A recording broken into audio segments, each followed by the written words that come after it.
Good morning, Morgan. Morning, Mr. Freeman. Good morning, Joyce. Morning. Good morning. Good morning to you. Hello. Rise and shine, Stubby. Wake up. Wake up. Wake up. Wake up to me. Wake up, Mr. Freeman. Wake up and smell the ashes.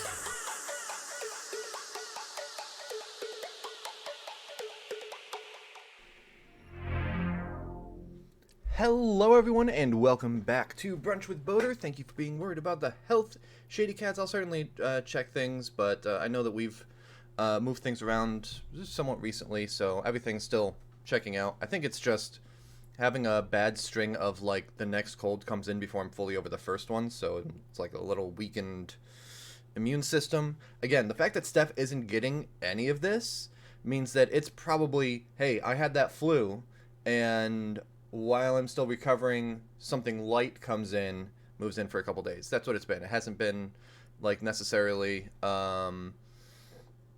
excuse me. It hasn't been necessarily, like, getting hit with something big. It's been small stuff since then, but it's just been continuous, so. I haven't had COVID in, a couple of years now. I do feel like I might be a little more susceptible to stuff since getting COVID, so it could just be that. I don't know. I have no objective notes on that. It's just a feeling and a supposition, so maybe. Thank you. It's been a while since I busted this one out. I love the fact that it looks like she's grabbing the t-shirt itself. Sweetie Belle is my favorite.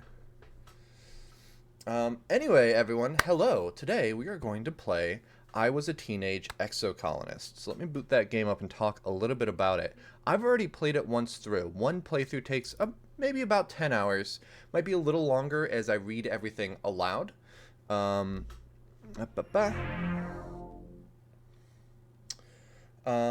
is a game that, when it started off, the first time that I went to play it, it started off with an attack on the colony when I was... Is that loud? No, just my headset is up. Start off with an attack on the colony, and then I flash back in time 10 years to the start of the game. And during the first run of the game, do let me know if that is too loud. I can turn it down. I believe that the menu music might be a little louder, but... Here now with food. Welcome back. During the first run of the game, there's occasional points where it's like, oh, this is like deja vu. I know exactly what this is going to be before I open it. I keep on getting these things that are like memories of things about to happen. And so what the game is doing is setting up for multiple playthroughs. So now I'm going to start a second life. I'm going to start our new life. And I am going in with the knowledge of what happened during my first run, so that some of the tragedy that befell the colony will be able to perhaps be rectified a little bit. However, we're also going to do this as a group. We're going to make the character, we're going to make these early decisions as a group. That said, as everyone discusses what they're having for brunch, I had a sausage, egg, and cheese on a cinnamon raisin bagel. Had that already. We're going to look at the content warnings, because this game does have plenty. So I just want to make sure that everybody knows what we're going into here. A touch too loud. Noted. I think it's fine when we're out of the main menu, but it's just like, hey, we're going to jam with the main menu. Cool. I try to turn it down, but I click off the window. I still hear you, but slightly distractingly loud. Alright, I turned it down a bit. I think it's just like, hey, we're going to do the main menu jams before we get into the game. I think in the game I'll turn it back up a bit. I Was a Teenage Exocolonist is suitable for ages 13 and older. It does not contain excessive violence or explicit sex. However, it does deal with mature topics which will be uncomfortable for some players or viewers. There are many ways to live your life in Vertumnan, and just like in real life, some choices can lead you to dark places. Broadly, content warnings for the game include the following: major character death, children in peril or dying, animal cruelty and death, bodily harm and grossness, implied sexual content, drugs and alcohol, violence and text, mental health and trauma, domestic abuse, and traumatic global events. How gross, how graphic. I mean, I can click it to get exact what it means on that. And it tries to present a spoiler light version of what that is, but I think it's along the lines of like someone loses an arm kind of thing, so. Excuse me. The player character can run into situations while exploring where they may be violently attacked, swallowed whole and partially digested, ripped apart, and other disturbing events. Descriptions of various creatures may be disturbing. Combat is usually optional, but won't always be clean or cartoony. You can kill an animal at the end of the first year by stabbing it in the eye. Grossness. So. What have we folks got for food? We've got spicy tuna sandwich and breaded chicken mixed into scrambled eggs, topped with cheese and ketchup. Nice. Yeah, it's I played the game once before, and it made me feel emotions. It didn't make me feel like super uncomfortable, like I don't think I want to play this right now. And again, I am no objective arbiter of how good or bad a content warning is and how bad things get. That is individual for everybody. I don't expect that this game is going to turn any of our viewers away, people that have been tuning into stream for years now for the three of you guys. And hey, anyone else that is here that isn't Shady, Riggy, or Griff Kuba, sorry, I had to check for a second to see which name you were using. Sign up for a free Twitch account, hang out and chat, because we're gonna do some stuff together. I want to hear what you guys think for the choices we should make. So, but we're going to start our new life. Let me turn this back up a little bit. I hate that.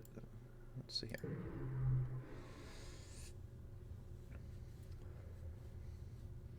Hell yeah, more like rigor mortis. Free pass. I won't be doing formal polls, because there's only 3 of you in chat right now. If we get more people, there might be Twitch integration, and we can turn that on at that point. But for now, we're going to do it kind of informally. Can we call Griff Kuba Griffy or Griffkey so we can have a little E nickname like me and Shady? Griff Kuba, what do you think? What do you like? Griffkey, Griffy? Or would you rather be Griff Kuba? Like, I have a friend that is like, my name is not Dave, my name is David. So, if you prefer the fro, we got that. Anyway, wake up again. Warning, this, wake up again, start your second life, achievement. Warning, this game deals with mature subjects and may not be suitable for all players. Please see our content warnings in the system menu for a detailed list of themes and events. Done. You wake to chaos, a confusion of light and heat and smoke. Fire. Your head is pounding. You must have hit it and blacked out, but you aren't sure how you got here or what on Vertumnan is happening. There's something important you need to remember. Your stomach lurches as the floor crumbles beneath your feet, then collapses. Your body aches and your eyes burn from the smoke. A figure appears through the flames. It's your friend. Your friend. Wait, why can't you remember her name? She's gesturing and shouting at you, but all you can hear is ringing in your ears. With all the individual choices, I won't necessarily say, oh, whatever. Oh my god, I love the art style of this game. It's so good. Like, things like this, I won't necessarily, also, this friend is hot. I have crush. Yes. Yes. Yeah, let's get out of here first. I'll ask questions later. You try to stand up, but one of your legs folds uselessly underneath you. It won't hold your weight. Your friend pulls you out of the rubble. She throws your arm over her shoulder and half drags you towards the door. Through it, you see a deep, eerie twilight, dark blue and cold against the heat of the fire around you. Glow season. Oh, puppy! Glowing eyes. You shake your head to clear your vision. Is that some kind of dog? Like from Earth? Oh no! The creature howls and lunges, its jaws open.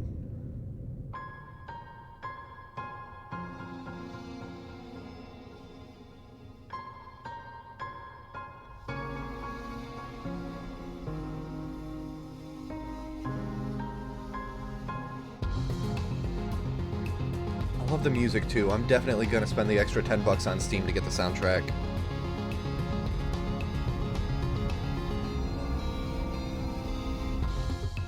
You were born on the Stratospheric, Earth's first colony ship, halfway through its 20-year voyage to a wormhole at the edge of the Sol system.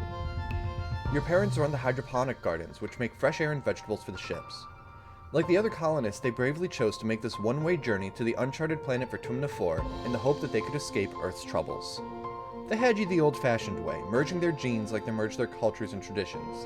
They name you... Northway Games is a Canadian independent video game studio consisting of husband and wife team Colin and Sarah Northway. Yep, very true. They brought a lot of people in, but it's primarily a 2-person dev team. When I first played, I did Solana Se. I'm not positive on the pronunciation. If we don't go with one of these 3, then I at least want to have Soul at the start. It's kind of like canon that the character's like nickname or the name comes out of the word Soul. So if nobody has a preference, I'm gonna go with this one again. But I'm happy to, if someone wants something else or they have another suggestion, I'm happy to hear it. Yeah, my parents are pretty cool. I like the character art is so cool. I mean, all the art is so cool. This is a visual novel kind of thing, so we're going to be reading a lot of dialogue, and it really helps that the art goes along with that so well. Solbote. I like that. I could do that.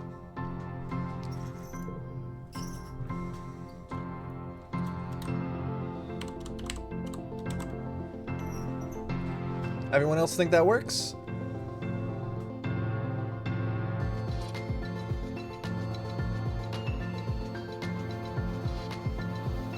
I'm waiting out the stream delay and the typing and such. That's a yes from Griffey and from Riggy. You're a bright-eyed child with an active imagination. Sometimes too active, your mom says. Use the sliders on the left to choose pronouns and late teens appearances that can be changed at any time. And they absolutely can. I'm going to go to he. I'm going to go to he, him, because we've got the element of boater in the name there. Well, I suppose...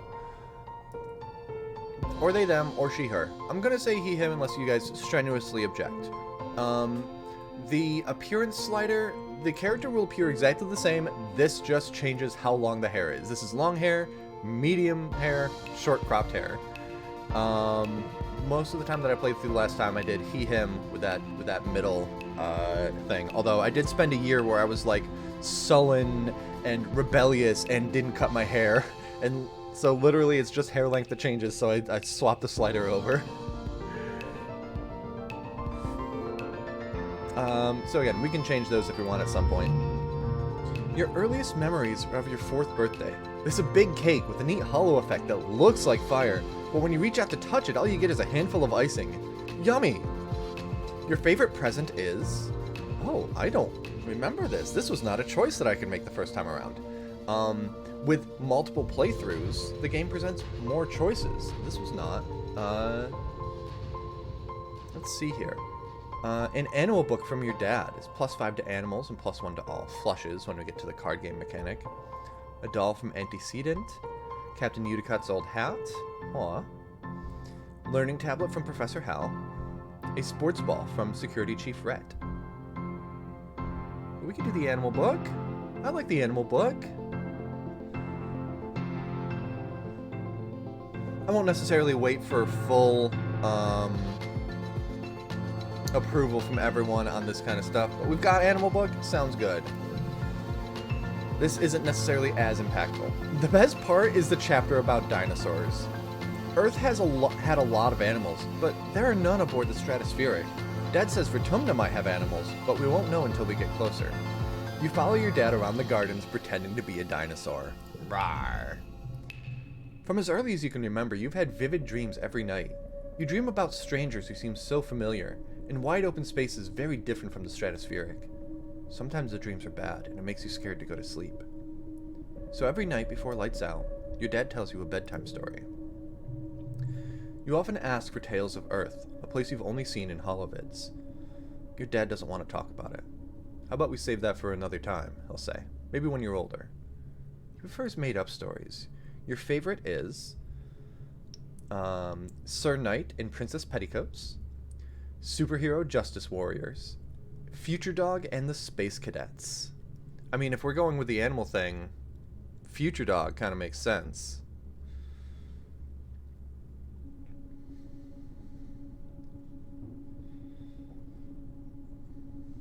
Might go with that.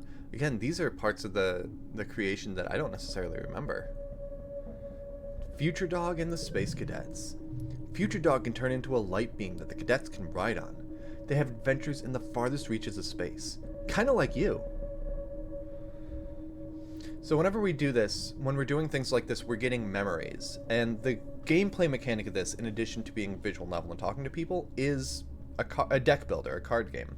So these are cards that are going to help, and then these are also increasing our stats.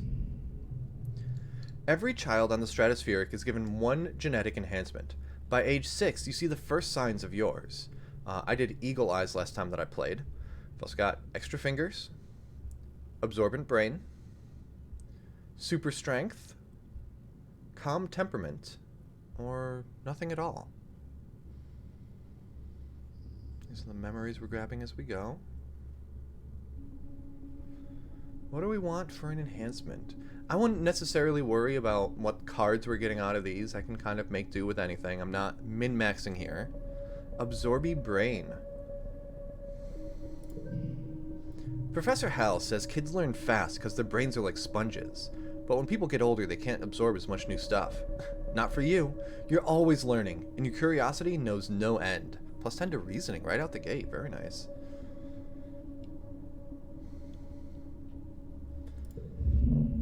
The other kids have trouble keeping up with you, but one tries. We've got energetic and loyal Anemone, tough and gentle Cal, bold and confident Mars, quiet and adventurous Dis, studious and mature Tangent, shy and sweet Tammy.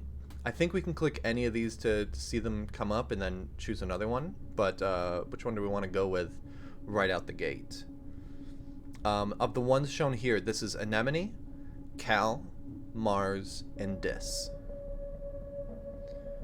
So we've got votes for tough and gentle Cal and quiet and adventurous Dis. Let's click Cal first, and we should be able to swap back and forth. Oh no, I can't change that. I thought I could go back. Hold on. No. Okay, well, look at this. If we don't like this, we'll go back and we'll go through creation again, but okay. I mean, and like, so we start off with the card from Cal. We have Cal's strength right here. We can still get a card from Dis as well, as we can grow close to him, I want to say. Yeah, him, during the course of the game as well. But my second time through, I probably would have picked Cal. So when it was a coin toss, I'm the tie-breaking vote, and I went with Cal. But both cool choices. When you're both 8 years old, Cal finds a mouse in the ship's vents. Animals are expressly forbidden on the stratospheric, so who knows how it could have ended up there. Cal is determined to keep it hidden and care for it. You search for the rest of the mice, help raise it, or tell your parents it could be dangerous. So by picking Cal, we got plus 10 friendship with Cal right out the gate, plus 6 to biology, which would have been a plus 5, but because of absorbent brain, we're getting an extra plus 1. We're getting another plus 5 to animals from Cal, which is, wow, we are going hard in on animals right at the start, huh? Got some biology, good. And then we got that memory. So we're gonna help raise it. More friendship with him, more empathy, and some rebellion on our slider up here. You regularly sneak into the hydroponic gardens while your parents aren't around and steal vegetables for the tiny mouse, which Cal names Miss Manners. He even teaches her to stand up and beg for food, and sometimes carries her around hidden in his pocket. You're 10 years old when the ship finally reaches the wormhole. Professor Hal says it's like a doorway to other star systems, with the planet Vertumnan 4 on the other side. You run emergency drills for months to prepare.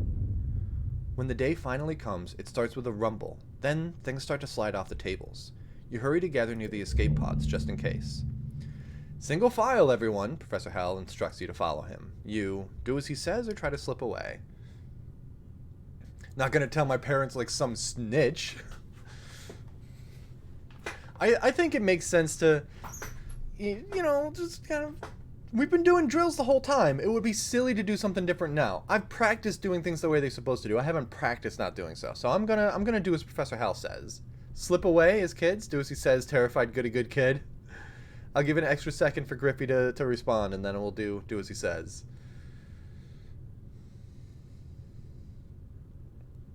Aw, I like Professor Hal. Look at him.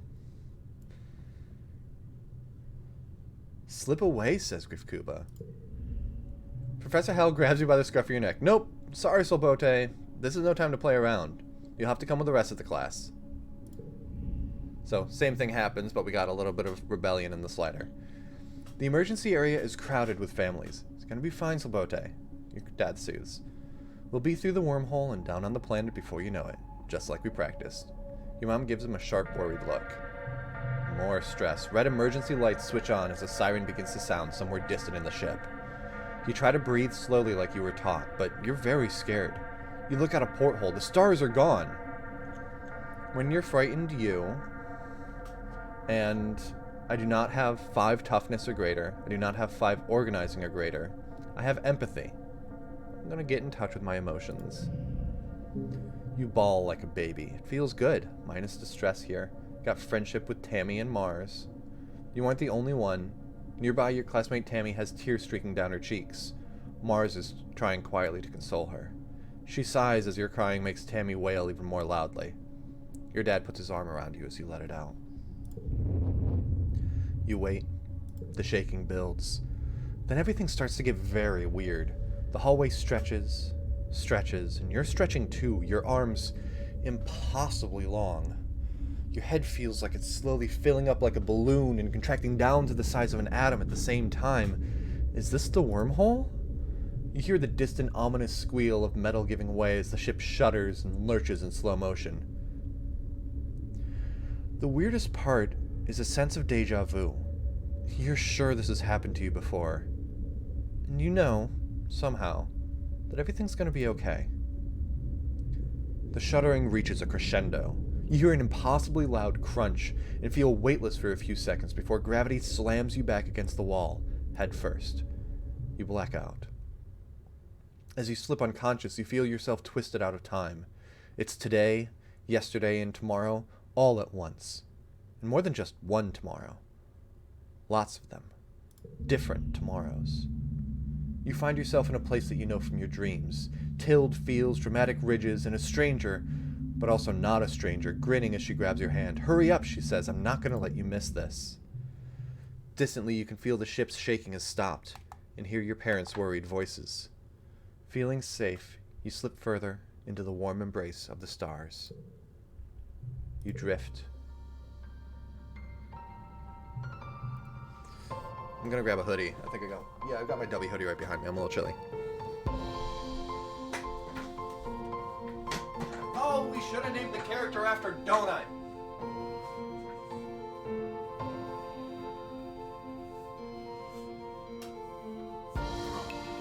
Oh god, it's static.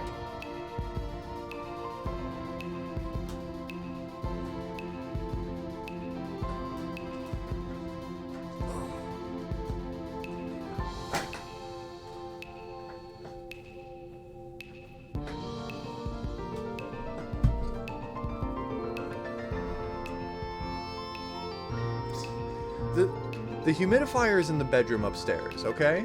There's quite a bit of difference between. You haven't been to my house. You've been invited multiple times, and I don't expect you to do so now because of reasons. Canon Solbote's nickname is Donut. This should have been Soul Donut. Or Solit, I don't know. Sonut, I don't know. Gradually, your consciousness reforms. You wake up in the med bay. The med bed under you plays a soft tone, and an automated voice speaks. 2 weeks have elapsed. The patient's cranial injury has completed healing. They may now be safely discharged. As the fog lifts from your head, you realize something seems different about this room. It's so bright. You try to focus on the window. Something is definitely different. Is it the sunlight, the trees, the ground? It's all of it. Instead of the familiar blackness of space, bright light from twin blue and yellow suns is streaming through the windows. You peer out and see fields, glass-walled domes, and walls ringed by giant mushroom-like trees. There are construction materials everywhere, and people are walking around, outside, on the ground. You'd better get out there and join them. So this is our start right here. That's us. Let's get out there and start our new life.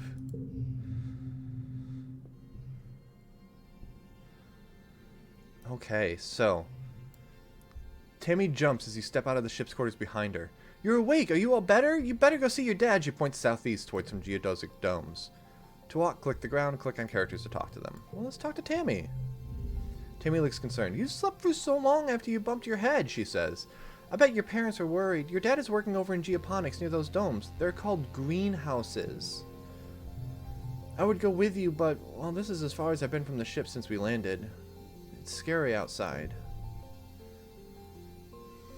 Let's name an animal donut. We could possibly do that. We do get the chance to have pets. Dad! Sabote! Your dad gives you a great big warm hug. I'm so happy you're finally awake. Dr. Instance thought it'd be best to keep you asleep while your noggin healed. Your mother and I thought you might sleep away the whole year, my snoozy little gooseberry. He checks your head and looks relieved. He was clearly very worried about you, but covers it with jokes and smiles. Those houses don't look green.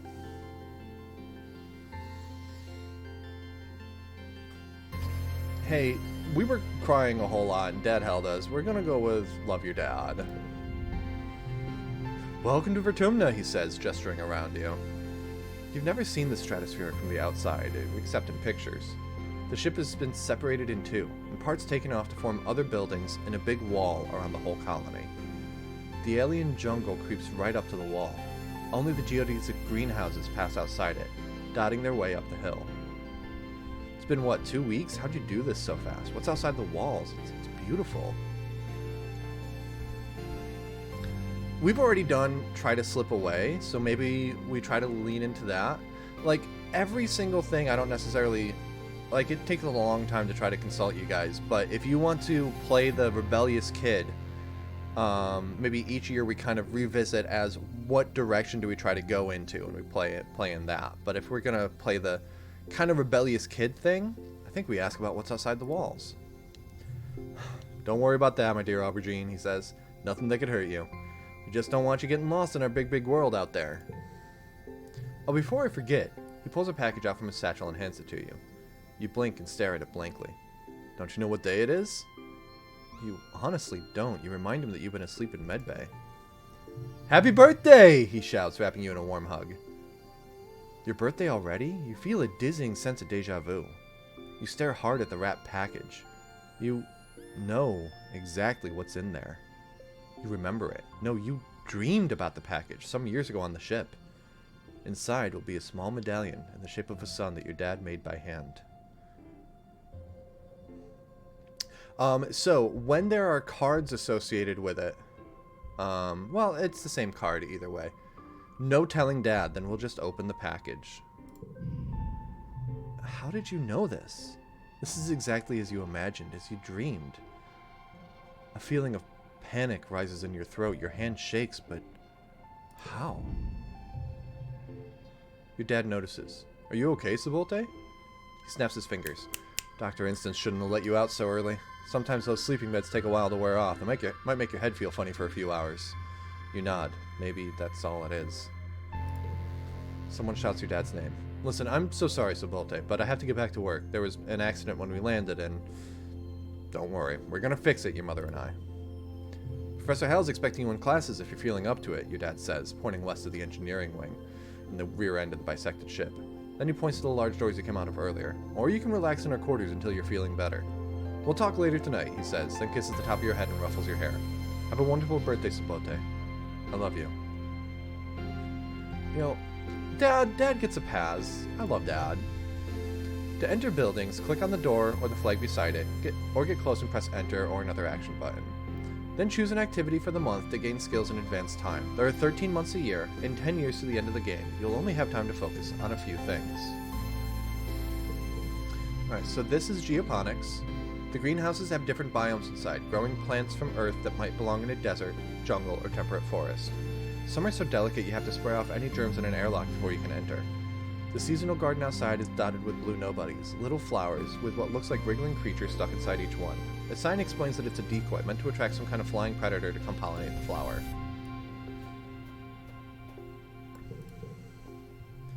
This is Command. Command is a warren of long hallways with doors off to tiny nondescript offices. Everyone you pass seems to be hurrying off to something important. The end of one hallway opens into the supply depot, which works as both requisitions office and general store. Beyond it are cavernous warehouses stacked high with supplies from Earth, now being gradually unpacked and distributed. Colony food shortfall, minus 100%, low. Colony security rating, evaluating. Upcoming event, we will be hosting our first annual Vertumnalia festival during the second month of dust. Notice, take precautions outside the colony boundaries. Xenofauna have been sighted in the area. Survey teams are investigating. Chief Surveyor Tonin. Governor Udicott Command. Chief Administrator Seek Command. Security Chief Rhett Garrison. Chief Engineer Instance Engineering. Chief Cultivator Flulu Geoponics. Chief Steward Antecedent Quarters. Chief Surveyor Melatonin Expeditions. This is the quarters where we can go and rest. Oh, here's Dis. You see Dis sitting on the ground beside some bushes. Is he hiding from somebody? He seems to be watching the gate in the wall to the south where grown-ups are coming and going. Kids aren't allowed past the walls, he says quietly without looking up. They say there's nothing to be afraid of, but then why do we need walls? You stare at the gate and have a sudden rush of memories so strong you think you might faint. You imagine something crashing through the wall. Something enormous and dark and wriggly. For years in space you've had half-remembered nightmares of monsters, of your ship being destroyed, of sifting through wreckage that used to be your home, trying to find something. Your dad always told you the dreams weren't real. Breaking you from your daydream, Dis whispers, I think there are monsters out there. No. I believe you. No, you don't, he says. You're being sarcastic, I can tell. Nobody believes me. He turns his back and ignores you. I'm gonna keep trying. They're huge and wriggly and dangerous. Stop making fun of me. You're as bad as Mars. God damn it. I mean it, though.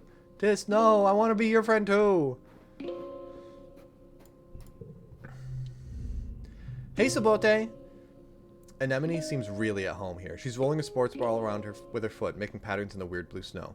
This stuff's different from snow on Earth, she tells you, because it isn't cold, but it's still neat, and you can make stuff out of it. Your foggy head clears a little. Anemone's simple, physical, real. You always feel grounded near her. What are you making? Just snow spirals, she said, but earlier me and Cal made a big snow pal. You missed it when you were sleeping in Medbay. She smiles her broad gap-toothed smile at you. Now that you're awake, we can play. Have you seen any monsters? Nope, just some little bugs. Grown-ups would say if there were monsters, right? She shrugs and smiles reassuringly. Even if there were monsters, Chief Rhett would beat them all up, so don't worry. My mom says we're safer here than we were in space. You both look over at the wreckage of the Stratospheric, the spaceship where you were born. Anemone's mom, Antecedent, is probably right about that. Look what the wormhole did to your ship. Isn't there school to have? She smacks her forehead. School! I wondered where everybody was. I guess I'm going to be late for humanities class. She doesn't look very worried to you. It's okay, Professor Hal's chill. He won't mind, but we should probably go now. She races and starts running toward engineering. Hey, race you! No fair, she's getting a head start. I think that's everyone that we can talk to right now. Yeah, so this is the door to leave the colony, which we won't worry about right now. This is the garrison, and this is engineering, so let's actually do some class. A low throbbing noise comes from the engine room, which provides power to the colony. Other corridors lead off to the teaching labs in Medbay. You know the route to your classroom well, but the rest of this wing is off limits to children. Congruence, the ship's onboard AI, beams down at you from a nearby holoscreen. Don't forget to study hard, Sobote! So we can do life sciences or humanities. Life sciences gets us +2 biology and +1 reasoning. Humanities is +2 creativity and +2 persuasion.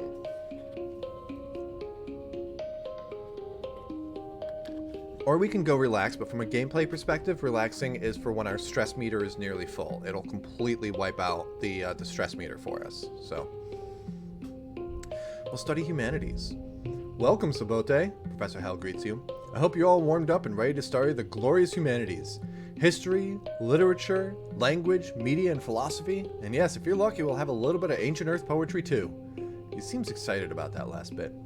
By the way, if anyone's interested in taking engineering classes, please register through Congruent's scheduling system when you have a chance. She'll be helping me teach them. I think I need to have a certain engineering to do that. Today's assignment is an easy one, Hal says with a yawn. Because I was up last night preparing Congruence's subterminal and I could use a nap. I'd like you to write an essay on what the Vertumna colony means to you.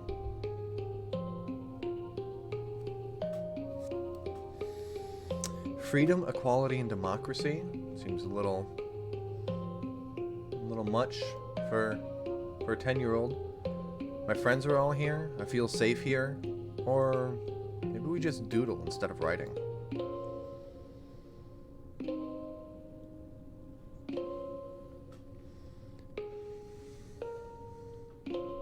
My friends are all here. You write about all your buds and the fun things you do together. When Hal wakes from his nap, he asks a few students to read their essays to class. Mars is annoyed that you hardly mention her. Well, I mean, you aren't really friends, so get back to work. Okay, so the card challenge. We need to put our cards together to make a goal of 11. So, first off, it's adding up the numbers here. Oh, I need to potentially switch out what I have writing on that. But 0, 1, 2 is a straight, so we're getting +3 for that. And then we'll just add these in there, and we meet our goal. Freedom! Freedom's important, but not something a 10-year-old would answer, yeah. +15 stress. Your skills increase when you go to work or school, with extra skills if you win the challenge, and a kudos bonus if you make the highest scoring hand with your cards. Working also increases stress, which prevents you from working if it reaches 100. To relieve stress, take a month off to relax in the quarters wing. You should have met me a 10-year-old. I had no filter, questionable if I got that yet. I would have picked freedom. I grew up on Star Trek. Your parents have been working from first dawn to well after dinner every day. You know growing food is an important job. and it's vital to get crops in the ground right away. But there seems to be something more than that. It's such a change from growing up on the stratospheric where you saw them all the time. You stay up and wait for them at night before going to bed. Though you can tell they're exhausted, they make an effort to spend time with you. Sorry we haven't seen you much, little gooseberry, your dad says. Your mom watches you as she works a pebble out of her gardening tiller, which also serves as a crutch. How have you been holding up? I learned some stuff in school. School is so boring. Or this has all happened before, where since we've done this, we get this option with from a past life because we played this before. And we would get a wild card called Delusions, which is worth -1. But, so we've got that, and then there's just kind of, yeah, school's boring, or I'll learn stuff in school. I think we're gonna come off as the town crank from our head injury. This has all happened before. Excuse me. Is that what we're going with? While we look at that, I'm actually going to look at gear. +5 animals and +1 to all flushes. I think I'm actually going to put this... Oh, this is during an event. I can't change that. Let's use the weird one. This has all happened before. You tell them how you knew about the medallion your dad made before you saw it, because you dreamed about it when you were a kid. The more you speak, the harder it is to stop. You tell them about all the things that you thought were just dreams and how they started to come true ever since you landed on Vertumnan. You keep remembering stuff that's about to happen, and it's all so weird and confusing. Honey, your mom interrupts you. I know you've been under a lot of stress. We all have. She sighs and gives your dad a concerned look. He shrugs helplessly. I'm so sorry we haven't been there for you, she continues, but is it possible you think you might be making this up to get attention? I swear to you this is real! You try to stay calm and explain, but you keep talking faster and faster. Before long, your breath is coming in hiccups and you start to cry uncontrollably. Your parents don't know what to say. All they can do is hold you tight and stroke your head. Of course they don't believe you, and you can't think of a way to prove it to them. When you calm down a bit, you hear them talking quietly to each other over your head. He did have a bad concussion. Maybe there was permanent dangerous. What if there was permanent damage? What if our baby... They look so anxious and pained now. You feel even worse than before. They insist you go back to see Dr. Instance for a checkup and take you there immediately. You end up spending another month in medbay. Dr. Instance insists on giving you sleeping medicine that makes you drowsy, but at least you aren't just asleep the entire time like before. She takes a lot of health readings. You take notes too and learn a bit about medicine, because there's nothing else to do. It's boring and stressful at the same time. Your parents come to visit you in the evening, but nobody wants to talk about the dreams or memories or whatever they are. Or were. You've been sleeping deeply with this medicine, so at least you haven't had that remembering feeling for a while. But when you try to bring the subject up, Dr. Instance always says you should just get some rest and tells the medbed to give you more sleeping drugs. Oh, I don't like that. The days pass. Alright, so the game plays out in stages of months. So we're on to the next month. It is now mid-quiet. These are the seasons. Quiet, dust, quiet, pollen, dust, wet, and then glow. You feel trapped and helpless. Days blur into one another in a haze of sleep. In your lucid moments, you look longingly through the windows of the colony, bustling with the first excitement of life on a new planet. You realize that no one will believe you if you keep talking about living past lives, or worse, you'll end up here again, wasting all your time sleeping. If you really are living this life over and over again, time is something you can't waste. You have to figure out what's happening. After a month of enforced rest, Dr. Instant says she can see nothing wrong with you and that you must simply be feeling the effects of stress. You just need to take it easy, my little tomato, your dad tells you. Landing on Vertumnan has been a big change for all of us. It's natural to feel anxious and act out. Your mom looks disappointed but tells you she loves you. I'm feeling better now. You know, says your dad, raising an eyebrow at your mom, I think there's lots of different ways to learn, and school's just one of them. You can learn from working on a hobby or by helping a friend. Your mom shakes her head and sighs, so you can tell she's trying to put on a gentle expression. We both agree that this colony is an experiment. That means we're going to do things differently than on Earth. You're old enough now to start making your own decisions about your education and future. If that means you find your own way, we'll accept that. Dad puts a hand on your shoulder. We'll be proud of you no matter what you do. Try talking to your friends. They may have some ideas for how you can spend your time. And come by Geoponics, your mom asked. We could use your help. This week you had a few more bouts of deja vu, remembering when somebody's about to say or do something before they do it. Sometimes they actually do it, but not always. This morning you were sure Professor Howell was going to trip on the uneven floor in the cafeteria and spill his plate of hash browns. You even told Mars to watch. He didn't, though. As Professor Howell walked away, his hash browns safe for today, Mars called you a liar and a dummy. At night, your dreams are all mixed up with stuff you know can't be real. You're chased by monsters the size of buildings, only to be saved by strange people you've never met. You're holding hands with someone you love. You're crying as you help lift a shrouded body into the colony recycler. Everything seems so familiar, but when you try to recall their faces when you wake up, they're smeared in your memory like wet paint. You've lived this life before. In your dreams, you're sure of it. In the light of day, you try to remember everything from your dreams, but it's impossible. You can't live a lifetime in dreams. Anytime you try to tell someone, they think you're playing a trick, or that you're sick and need to go to medbay. You eventually decide to stay quiet about your strange dreams. Why? Man, I just want to be normal. Or do we want to do secret powers or fun? This one, I feel like it'd be a little more, we're going to do a little more self-serving. Do we want to be normal or secret powers or fun?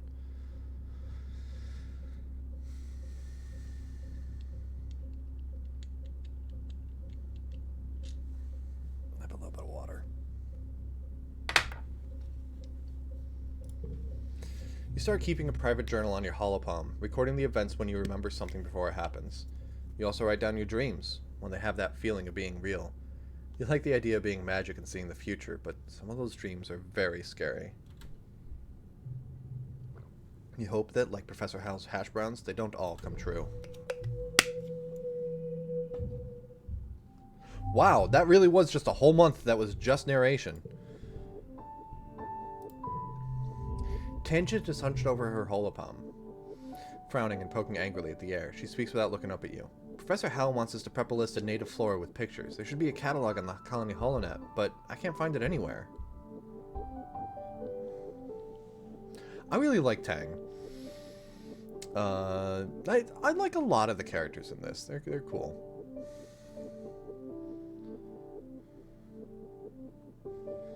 BRB cleaning up from breakfast. Sounds good. Do you want to try looking outside? Or I can help you find the catalog, or fuck the catalog. We'll make our own list.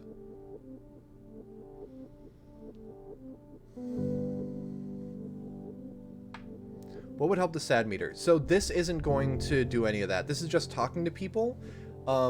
The activities that are going to affect stress one way or the other are when we go into the various departments, the sectors. This is just talking to people and getting like extra story as well.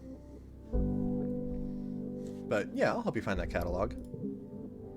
So this got us +1 to organizing and +2 friendship with Tangent. You launch your own holopalm and start searching the colony's holonet's archives for a list of vertumnal plants and animals.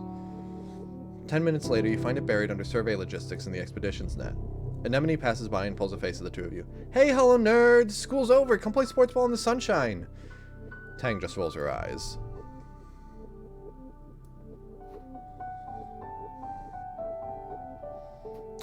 So when they don't have the little speech bubble, there's probably nothing to do here. What do you want? Leave me alone. So when we get bravery to 20, we can do dare you to eat this worm, and we get friendship with them and increase some skills.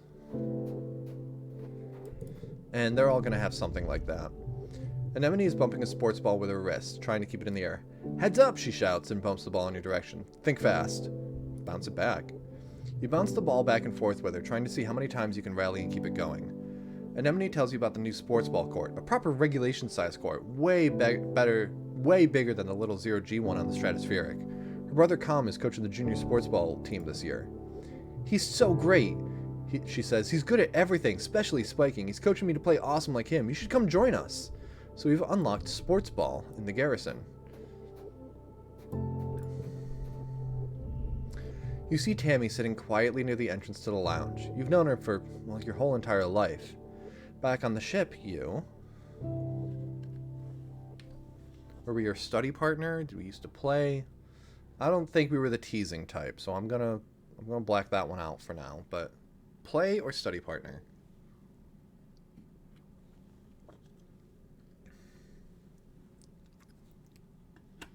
I haven't gotten the chance to know Tammy that much on my last playthrough, so maybe we could do more with that this time. Yeah.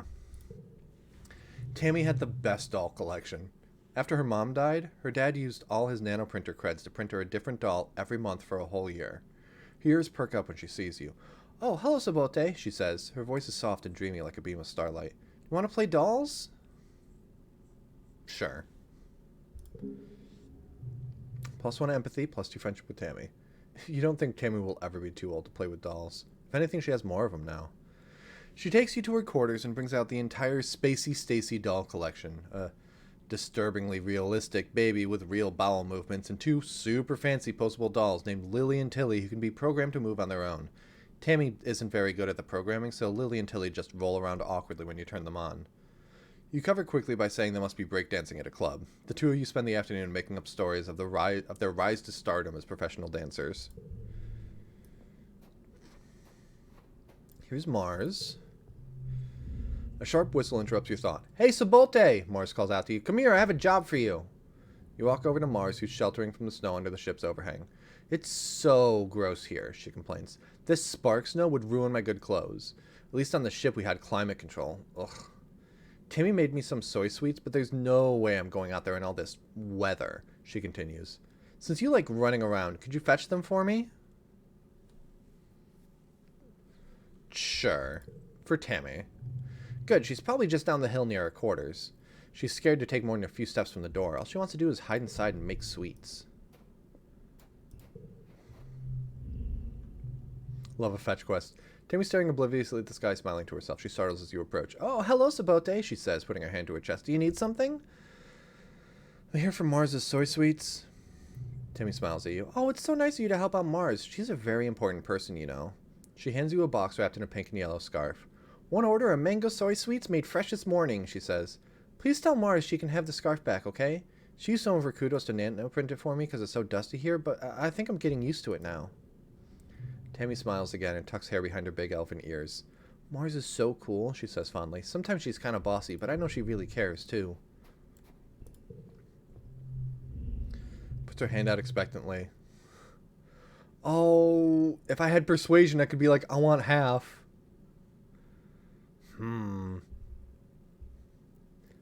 just be like, I ate them. No, I don't want Tammy mad at me, so here.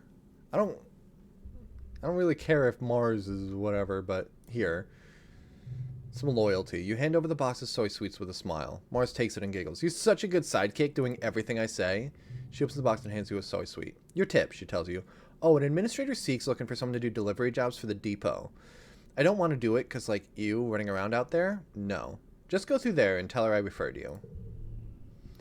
Okay, so we can do delivery jobs as well. Let's talk to our parents. Oh, Cal! Cal is riding around the geoponics gardens on his hoverboard. The board comes to a sudden, shuddering stop on the rocky ground in front of you. Cal falls off, but catches his balance before he eats dirt. Hey, Sabote! Real ground is way harder to hover on than ship floors. There's bumps everywhere. Maybe they don't work outside? Oh, they totally do. I've been all over the place on this thing. Hovering outside is rad. Look at this. He runs over to a small depression in a nearby hill and presents it like it's something amazing. Look at this. It's a skate bowl. Can I try? +1 toughness, +2 friendship with Cal. Sure, but please be careful. Mom says if I break my hoverboard, we can't make another one. You take turns riding around the bowl, trying to get up enough speed going down one side to come back up the other. You don't land any tricks. It's hard just staying on the board with this uneven ground, but it's still fun. You find your mom hard at work setting up the greenhouses with a small construction crew. You've seen these plans pinned to the wall of your family's quarters for years now. These geodesic domes will house more delicate plants from Earth, spinach, tomatoes, maybe even fruit. She takes a swig from her canteen as you approach. Looking for something to do? She asks. Remember, Sabote, you're responsible for your own schedule now that we landed. You can decide how you want to spend your time, so long as it's productive. She points towards the engineering wing in the back half of the stratospheric's severed frame. Professor Hal's still expecting you in class, but a well-rounded education includes practical application. A well-rounded education includes practical application. You're old enough to help with the work around here. She claps her hands on your shoulder. Got another minute? Anything you need to know? What are you doing in geoponics? She looks down and nudges the sprout coming between her feet. It's green, the color of Earth plants. We're doing our best, but it hasn't been easy. I just hope the potatoes and corn can handle the weather here, she says, glancing up at the sky. Here it rains like hell in the wet season. She takes a long look at you up and down. You're going fast, Sabote, but you're still too young for real farming. Instead, well, there's a lot of soil that needs to be hauled. Seeing your disappointment, she nudges you on the shoulder. Hey, don't pout. It'll help build those muscles. You need them now that we're out in the real world doing real work. Out here, we have to rely on our physical strength. She flexes her biceps. Your mom is really strong. Engineering. How's teaching classes on life science, engineering, and humanities? You pass all your tests, maybe I'll let you work there in a few years. Your father thinks you're old enough that school's optional. I don't agree, but I'll be honest with you, we do need every pair of hands we can get. If you want to work with me here in geoponics, I'd suggest studying life science. If you don't have a good grasp of biology and ecology, I'm going to stick you on shovel duty. The quarters. If you need a break, you can visit the lounge and see your friends. But I don't want to see you lounging around all the time. You need to work hard, too. Garrison. Security Chief Red is organizing a sports ball team. You used to play, didn't you, back on the ship? It'll be different here with the planet's gravity. Of all the adults in the colony, Rhett and your mom are the most like soldiers you've seen on a holovid. For a moment, you think your mom's going to suggest something else, and then she shakes her head. You're too young for defense training, so don't worry about that yet. Just enjoy yourself and stay out of trouble. Command. I think Zeke said they need someone to deliver supplies from the depot. They're also setting up a shop there if you got some kudos to spend. Of course, that's where Captain Governor Utica works. But you shouldn't bother her. She's a busy woman, and she doesn't have your mother's patience with kids. You try not to giggle. Your mom isn't usually known for her patience. Can I join expeditions? Oh, you're too young to leave the colony. It's dangerous, she shakes her head. Your father would be worried. There's so much we still don't know about the world out there. Let the adults find out. Then maybe you can join them in a few years when you're older. For now, stay inside the walls. Hello, my little potato, your dad exclaims, smiling warmly. What have you been up to today? Hanging with my friends. Cal's a good boy, he says. Have you seen Anemone? She's out by the garrison playing sports ball. I think she spent every day outside since we landed. Guess that's what happens when you get enough brothers to make your own sports ball team. He breathes deeply and looks slowly around. Vertumnan's magnificent, isn't it? You nod. Seasons! He shouts, throwing his hands wide. I miss seasons. Back on Earth, it got much, much colder, and the snow wasn't half as pretty as our spark snow. You just wait till dust season. Both the suns will be high in the sky, and it'll be real hot then. You'll see. Okay, so our stress is at 95, so we are going to relax this month. The ship's quarters are where everyone sleeps, eats, and hangs out. The private bedrooms are small. You share one with your parents, so colonists spend most of their time in the big common area. There's a lounge and cafeteria, and a creche where all the little kids and babies are raised communally. It's nice to take some time off to chill with all the stress of school and work. After all the stress of school and work. Not to mention the mental toll of just living on this unpredictable planet. Looks like you're not the only one who needs some downtime. Some other kids are also relaxing in the lounge. So we will get multiple options, like times that we can grab hooked on your holopalm. So sit alone, I don't think so. Do we want to try to repair friendship with this a little bit and talk to Mars, or do we want to stick with Cal and Tammy?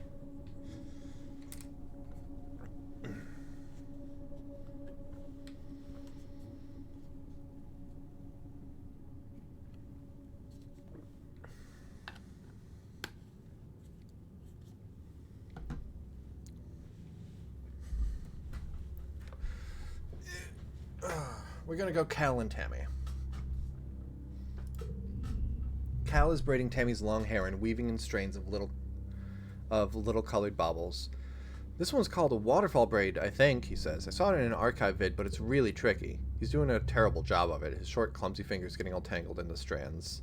Well, if I had higher creativity... I'll do Cal's hair! You sit behind him, as he sits behind her, like a mini conga line. You braid some short strands of Cal's hair, putting one of the little baubles at the end of each one. He finishes Tammy's hair. It's almost recognizable as a waterfall braid, then touches his own braids and giggles. "Now we'll do yours!" they shout in unison. You jokingly try to escape, but Cal sits on your legs while Tammy gives you a beautiful braid. Aww. So whenever we do a relaxation one, we get to forget a card. We continually are getting more cards and higher power cards as the game goes, so holding on to a 0 is not a good thing in the long run. So we're going to get rid of our memory of first calling. Makes no sense to remember that at 10 anyway.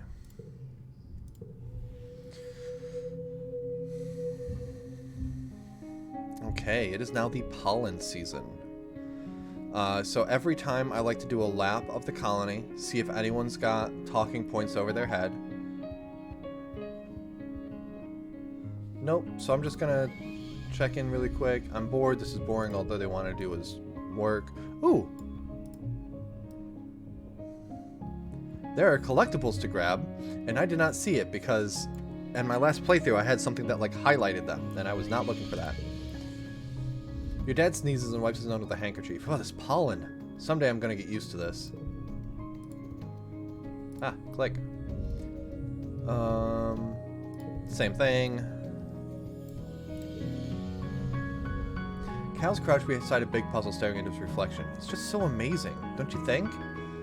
On the Strato, we could only have very short showers, and we had to reuse the same water over and over. But here, water just falls out of the sky and lies around in puddles, lakes even. It's a whole thing.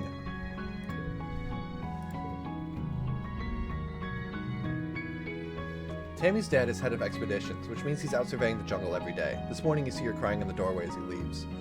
I don't like it when he goes out there, she sniffs after he's gone, but he's so brave, and so are you. That's why I like you, Sabote.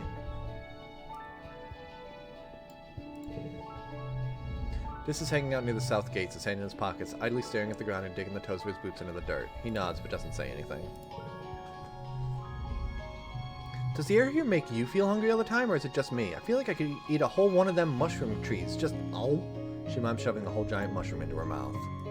So that Xeno egg that we picked up, we could gift to someone, but we could also just hold on to it, so. Have you gone outside the colony yet? Tang asked you. I hear all sorts of terrible things. Regardless, we're not allowed to stray from the gates unless we're on expedition. Not that it stops my brother. Alright, so, options available to us. We can go to class. We can do some sports ball training. We can shovel dirt, and we can help deliver supplies around the colony. What do we want to do today? So on the one hand, we could try to build things up kind of evenly, or we could really focus on something and be like, hey, let's try and like excel at that first. Welcome back, Griff Kuba.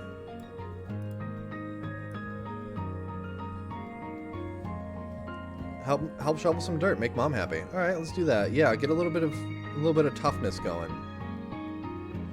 Deliver and build evenly if we can. Okay, so we'll do dirt now, and we'll do deliveries next month.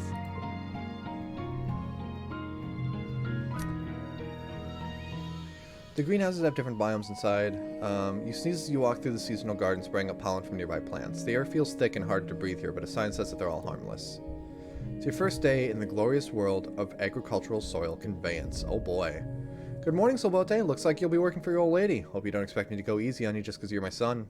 She walks you around the geoponics wing and points out where everything is. Your job is to move sod, compost, plants, garden waste, and equipment from one place to another.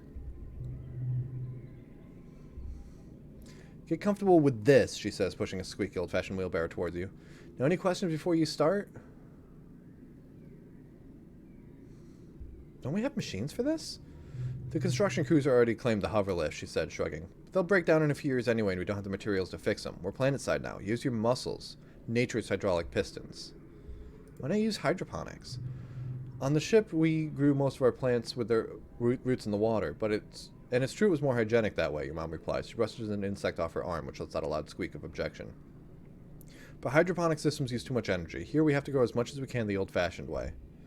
Let's get to work. That's my boy, slapping you on the back. You stumble a little. Alright, so we take a little bit of stress because we're doing work, and that's fine. +1 toughness. Your arms start to ache after the first half hour of work, but you keep going. By the end of the month, you feel utterly drained and exhausted. And good somehow. You can feel your muscles growing already. Gonna tat nature's hydraulic pistons on my biceps. We'll keep at the normal difficulty level. Okay. I'm gonna try 0, 1, 2. We get a straight. Oh, but if we move that blue one over, there we go. So we put our blue ones together so that they form a flush, and that's the points that we need for the goal.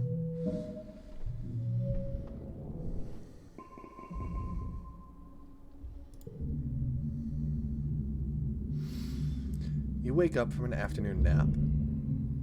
The dream you're in is one you've had many times. The air is strangely pink and fluffy, kind of sticky, and you have to push your way through it. It feels like every step takes an eternity.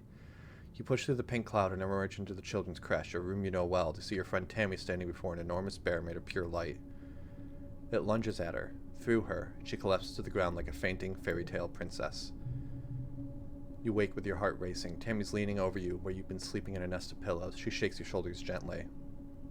"Oh, I'm sorry, Sabote," she said, as if speaking to a small child. "I think you were having a nightmare. Are you okay?" "Are you?" Nothing bad happened in the dream, but you feel sick with dread. Since you're awake, you should visit the cafeteria. Antecedent's making a new kind of candy. She said it's made of cotton. Isn't that weird? I have to go tidy the creche first, then I'll meet you there. Save some for me, okay?"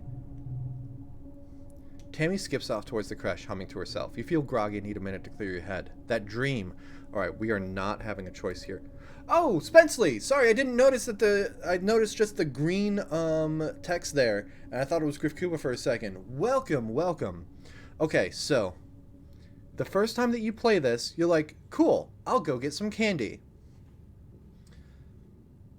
And then when you come back, Tammy, who went to tidy the creche, was electrocuted by the holoprojector and dies. I am not letting that happen this time. Wait, go save Tammy, a choice unlocked from a past life. You sprint down the hall to the children's creche where the little kids play and learn during the day. It's empty. All the younger kids are probably off eating candy with antecedent. You spot Tammy tidying up some supplies near the craft bins. Above her, a holoprojector displays an enormous floating teddy bear made of purple light. It bobs silently in the air. Mr. Bearsworth. A decade of happy memories playing with it flashed through your mind in an instant. Tammy stands up on her toes and reaches for the switch to turn her off. You slam into the ground, knocking her off her feet. You slam into her, knocking her off her feet onto the ground. At the same moment, the holoprojector sparks and explodes. The bear disappears and the whole room goes dark. The Princess and the Bear saved the Tammy achievement. Spyro, also welcome. In the dim emergency lighting, you see Tammy's eyes wide with surprise and fear. She sits up and rubs her elbow, staring at you. We're not gonna go, I just saved your life. Gonna ask, are you hurt? Or do we play it off as I think just we care about Tammy. Are you hurt? It's okay. Looking like she might start crying. Well, why'd you do that? Owie! It was an accident. I tripped. Oh. She sniffles and wipes her nose, looking like she's trying not to cry.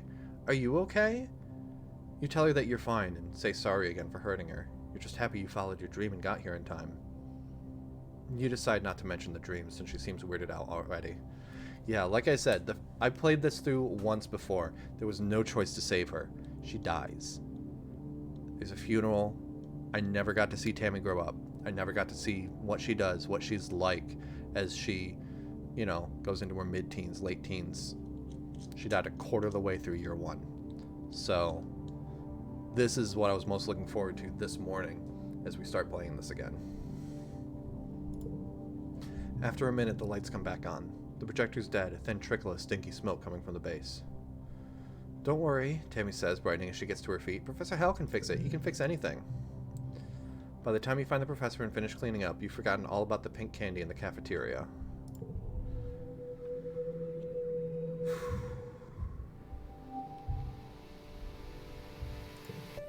Okay, so we are in pollen season again.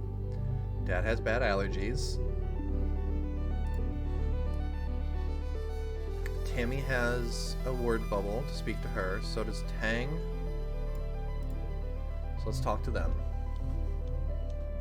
Tammy's sitting down in the grass with the baby on her lap. They're playing nicely with some flowers or a strand of the beads in Tammy's hair or something.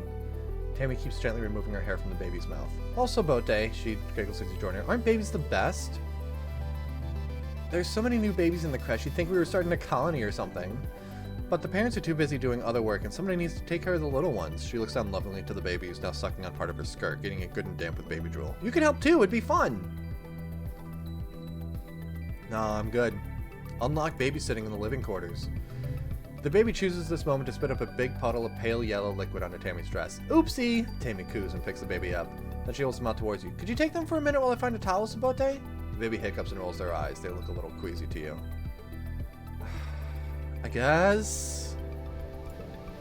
They hold the child at arm's length, willing them to keep the rest of their stomach contents in. They hiccup again, then let out a tremendous belch as loud as a drunken sailor. You have to admit that was kinda cute.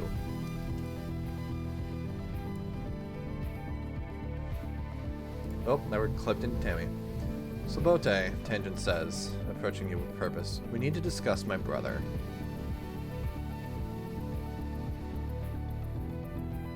Interesting. Who, Dis? Yes, Dis, she says impatiently. I need you to figure out where he's been disappearing. Ever since we landed, I barely see him anymore. He doesn't even come home at night sometimes, and well, I'm not on very good terms with my brother of late, but people are becoming worried. You get the feeling that Tang is the one who's worried, but she doesn't want to admit it. I'll find out. Thank you, Sabote, she says, looking relieved for a moment before her expression hardens again. I mean, it would be a ridiculous waste of resources if something happened to him, and no one knew where he was or how to find him. Right, of course. Tang doesn't get worried. And there's Dis. What is our friendship with Dis right now? 2! Because I think it starts at like 5 or something, and I annoyed him. You tell Dis that his sister Tangent wants to know where he's been disappearing to. His eyes briefly flit to yours, then he stares vaguely off towards the engineering wing where his sister's reading on her holopom between classes. He doesn't say anything. I do not have the friendship with him to ask him. I think I'm just going to leave him alone. I don't want to do the or else kind of thing. And I think that she's worried about you. He's just like, no, she's not. Shut up. And I don't know, I might lose more friendship on that, so I'll just leave him alone. His shoulders slump in relief as you go. Okay, so we had planned that today we would be delivering, well, this month we would be delivering some supplies. Oh, I need toughness or organizing greater than 10. My toughness is 7. My organizing is 1. 1. So, unfortunately, we cannot do that right now. Let's see what we've got available. We've got shoveling dirt, which will boost toughness, friendship with Cal.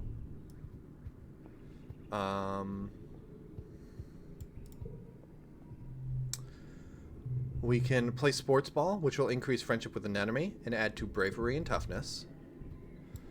We've got a few different things that we can do for learning there. We can do babysitting in there, but I don't wanna. So yeah, we can check out classes that we can do.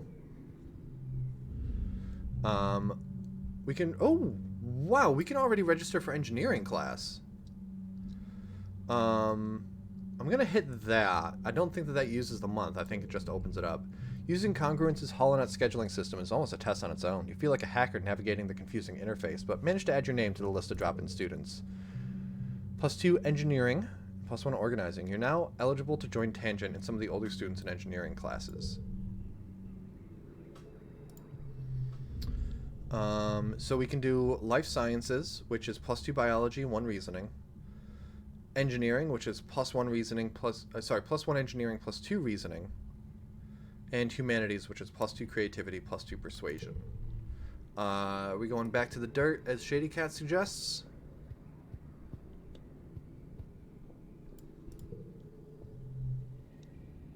Shovel dirt. The good thing about shoveling is that you have a lot of time alone with your own thoughts. The bad thing about shoveling is that you have a lot of time alone with your own thoughts. Yeah, sometimes when there's activities like this, there's like a little mini story that's attached to it. Other times it's just, nope. Oh god, this is not good. 2, 1, 1, 1. What do we... Cool, so that's -1, but as a wild card it adds to our flush here. Ooh! No. Okay, cool. We'll just win that. More like rigor mortis, you might have missed it. We can't do deliveries. We do not have toughness or organizing high enough. However, since we just got +4 toughness, we can do it next month. We needed toughness or organizing to be above 10. Alright, this is now late pollen. You meet your dad adjusting a watering pot in your mom's flower garden. He's having a sneezing fit, his eyes running in red. You're alarmed. You've never seen him look sick before. People were hardly ever ill on the stratospheric, except sometimes with the zero-G rooms made them queasy. Oh, that sounds great.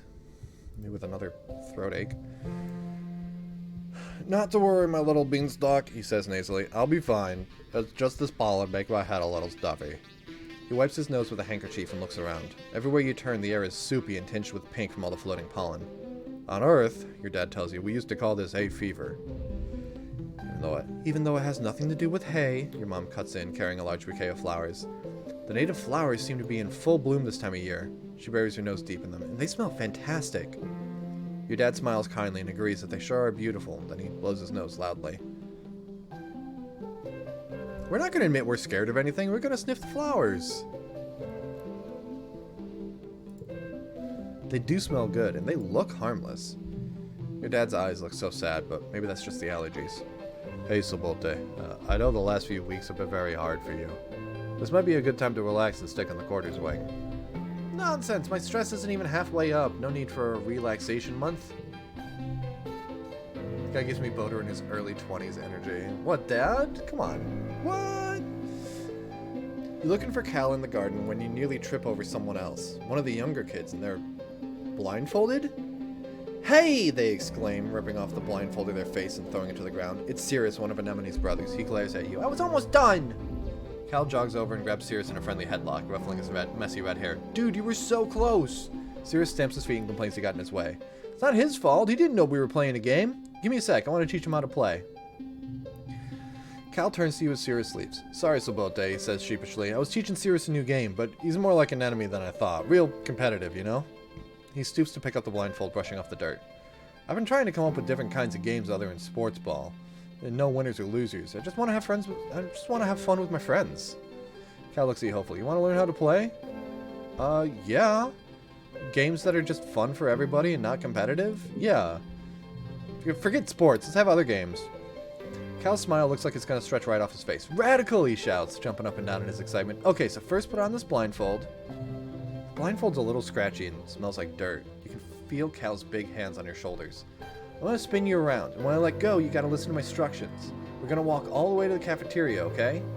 Oh, I remember this one. I think I need to have an empathy high enough to do something. We'll see how it goes. You nod. You can't see Cal's grin, but you can hear it in his voice as he spins you around and counts to 10. 1, 2, 3. First, you got to walk forward 10 steps. It's Cal. We like Cal. We're gonna do our best for him. You take 10 steps straight forward, holding your hands out for balance. The rocky dirt between the garden beds crunches under your feet. Yeah, now turn to your right and take 15 steps till you get to the door. Empathy of 10 or greater. You turn to the right and walk forward, counting out 15 steps. When you stop, he laughs. You hear his footsteps crunching behind you. I forgot how much bigger that I am than you. You're like 2 more steps away. You take 2 more steps until your outstretched hands land on the warm metal of the door. Success. Awesome. Now hit the door button on the right, then keep walking forward till I say stop. Go really slowly, okay? Oh, shit. I needed more empathy to be able to do this one all the way. You open the door and start to walk forward. The path slopes downward and your feet slip a little bit, even though you're moving as slowly as you can. Real dirt is nothing like the metal floors of stratospheric. It's turbo rocky here, Cal says, and you can feel uneasiness prickle up the back of your arms. Just keep going forward slowly. Unfortunately, this is the only one we can pick. You try to do as you're told, but after a few steps, your foot knocks against a sprawling root and you fall forward, catching yourself on your hands and knees. Ouch! You tear off the blindfold, a sudden rush of tears flooding your eyes. Cal's beside you in an instant, kneeling on the rocks. Are you okay? You look down at yourself. Your knees and hands are pretty scraped up and your pride is bruised, but other than that, you're okay. I'm sorry, Sabote. I'll be a better helper next time. He asks if you want to get some potato juice at the cafeteria instead. You spend the rest of that afternoon brainstorming more games where there are no winners or losers. Yeah, if I'd been able to pass that, I might have been able to get something. So, alright, I think we have enough toughness to deliver supplies. Yep. Chief Administrator Seek greets you at the depot. They look you up and down. Sabote. You've never struck me as particularly responsible or organized, but children never are. What makes you think you'd be a good fit for the position of courier? You didn't realize it was going to be a job interview. I can carry a lot? Strong for your age, maybe. But lucky for you, you're the only applicant this week. You've got the job. For now, anyway. They use their elegant stylus to note this on their holopom. Come back in a few minutes and you can help make deliveries. Yes, there will be kudos in it for you if you do it correctly. Alright, let's do that. Where we get, what do we get? +2 organizing and +1 perception, as well as more friendship with Mars. At any time, peace out, Bugs. Absolutely, thanks for dropping by, man. Seek sends you around the colony delivering supplies. During your first week, it's mostly small things you can carry by hand or push on a little cart. Stuff like tools and electronics. Some are high priority, which means you have to move fast. -3 stress. It's fun getting to yell, important delivery coming through, and people actually get out of the way. Ooh, a couple of 4s for a straight there. Let's do that. And then a couple of 1s.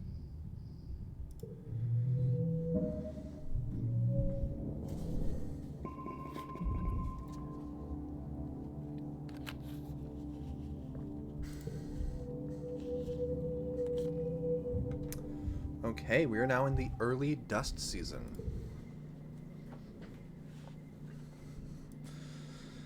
Let's again go around and see if anybody has any... Ah, Mom. Your mom looks annoyed. Sabote, she begins with a sigh. I know we said you're mature enough to disguise your own schedule now, but don't prove us wrong. If I find out you've just been playing holo games in our quarters all day, I swear... I wasn't. I spoke with your teacher. Hal wants to see you in class more often, Sabote. You can pick any subject, but I want you to study hard and try your best to excel at whatever you decide to do. The colony's too small to support layabouts and freeloaders. I've been working! I did 1 month of relaxing, plus another one that you forced me to do because... Bleh. Try to swallow your frustration. Nothing good ever comes from arguing with Mom.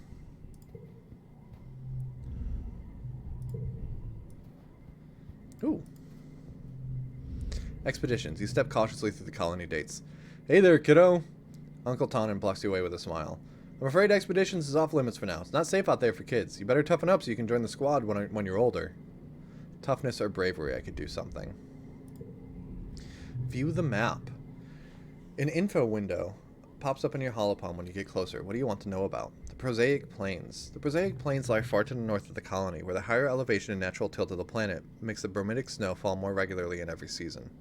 Though prone to sudden storm flurries, the plains are a relatively safe place to explore, filled with mostly herbivorous xenofauna. The Valley of Vertigo is a low-lying trench to the east that's dense with pollen-producing trees. There's a wide variety of edible food here, both plant and animal product, leading to some of the explorers calling the place the breadbasket of Vertumnan. There are a number of animals here that geoponics would be interested in domesticating. The Western Resting Ridge. This tongue-twisting region is the broken spine of the planet, home to both dizzying heights and abyssal lows. It's always hot and arid here no matter the season. Traversing these steep chasms is dangerous, and only to be done by those with sufficient glider training. However, there are some interesting ruins here to explore. And the subaqueous swamp. To the south is a vast boggy wilderness, home to dangerous animals and hazardous weather conditions. Exploration in this area is only to be done with extreme caution. I really like this game. I'm glad you're playing it. We'll see how I feel about it later when it breaks our hearts. But for now, like, even on my first thing, like, I got a good ending. But, you know, could always be better. So, I guess we'll do classes. Let's pick what class we want to do. Life Sciences, +2 Biology and 1 Reasoning. Engineering, +1 Engineering and 2 Reasoning. Or Humanities, +2 Creativity and +2 Persuasion. I like how the planet has more than one biome. Yeah, so at home, it goes through 4 seasons. Those other biomes are basically just always permanently the one season. So the one with pollen-producing trees, last month was pollen. It's always pollen in that biome. Should we do engineering or life sciences if we've already done a humanities? You guys did say that you want to kind of do balanced a little bit. So humanities is creativity and persuasion, which are both like 3 and 2. Engineering right now, but it's good to, when you get to these little bits, you actually get perks. So like, if we do engineering, we're at 7 right now.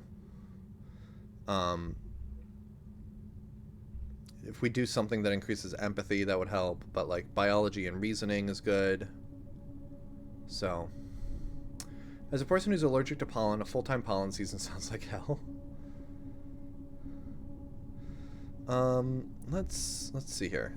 This is 15 stress. They're all 15 stress. Let's do a life sciences, then we'll do engineering, because this was open to us before. Good afternoon, my burgeoning biologists and up-and-coming chemists. Professor Howell welcomes you back to your old classroom. This afternoon, we'll learn what I like to call the wet sciences. Biology, chemistry, medicine, ecology, and geology. Learn a little bit of everything, with opportunities for further study in your favorite field.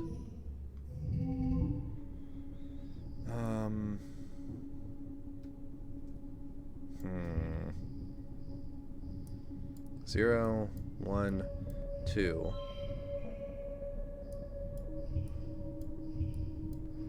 We get a pair of zeros and a 1 with the flush. Cool. Yeah, it's a little...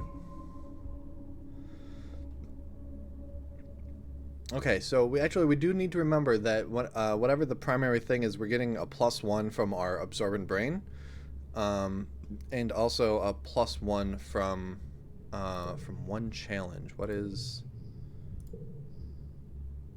Yeah, so that's not necessarily that. Yeah, doing good. It's time for Vertumnalia. Utica and the Council have called a festival to celebrate life here on the planet Vertumna. Everyone gathers in the colony square to hear Governor Utica's speech. In Earth's history, Utica begins, and then clears her throat and waits for everyone to quiet down. In Earth's history, Vertumna was known as the god of seasons, change, gardens, and fruit. It's no coincidence that our forebears of the Vertumna Project chose to take on such an auspicious name, in the hopes of seeding future bountiful seasons of humanity. We will continue this tradition of Vertumnalia, a midsummer festival to celebrate our Vertumna, this lush planet upon which we find ourselves today.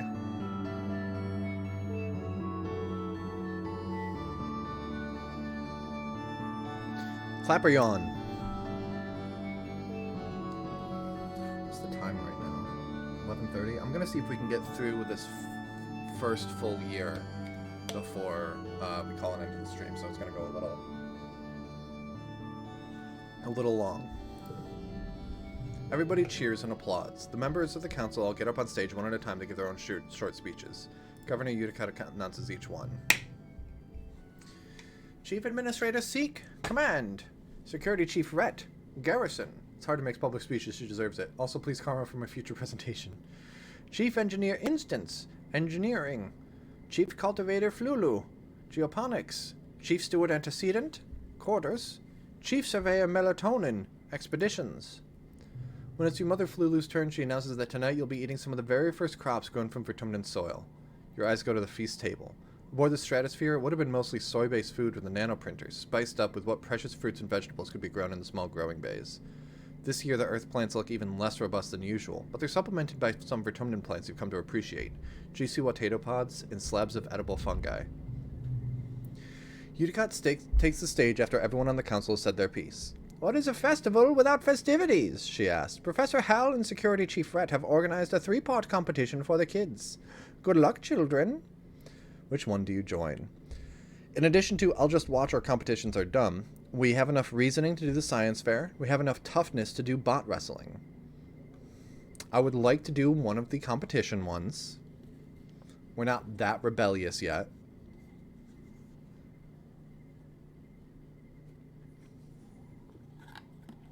Which do we want to do, folks? Wrestling some robots or the science fair? Science fair. +5 loyalty. Tangent competes, of course, entering her study of the ship's hydro-recycling system. It was previously used to make urine drinkable, but she offers that it could now be turned to new uses. Despite how many times she says the word pee, it's still boring, but she put a lot of effort into it. Tammy has a science project, too. She tells you she wasn't strong enough for the strength competition and was too scared to go on stage for the talent show, so science fair it is. You think your experiment was supposed to be putting white flowers in red food, coloring to turn them red, but the flowers all turn blue instead. Tammy can't explain why, and she just keeps blushing and giggling in excitement. The flowers are very pretty, though. She tucks one behind your ear for good luck as you prepare to give your presentation. Hydrator dice train. Story challenges have 3 rounds and all 1s and 2s. I need more memories. After every round, you'll keep the cards you didn't play and unlock an extra slot to play them in. Losing isn't always a bad thing in story challenges. Okay, we're gonna go with the 3 1s here. Right? Or is 0, 1, 2 a better play? The 3 1s got me 8 points. This also gets me 8 points. Let's do this and keep our pair. Damn it, this is also a 0, 1, 2 kind of thing, but let's do 0, 0, 1, 1. So we get a little bit of, we get a couple of pairs, we get a flush. This is gonna suck. Give me more than 1s and 2s! Like, I know I don't have a ton of high value cards. I have 2 4s. And I didn't get either of them. Okay.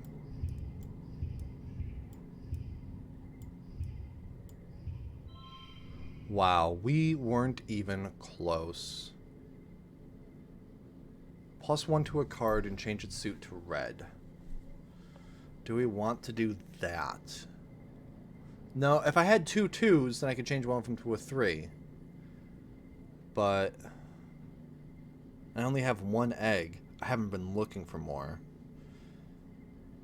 Yeah, no, we're gonna give up. I very clearly do not have enough to do this. Switch to -1, 0, 1. Oh, that's right! Duh, that becomes a straight. That's a pair next to each other.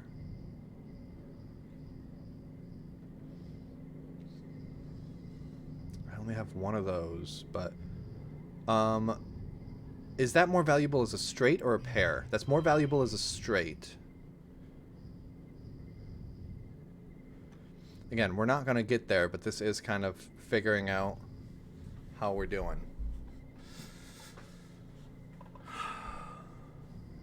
Still not enough. Yeah.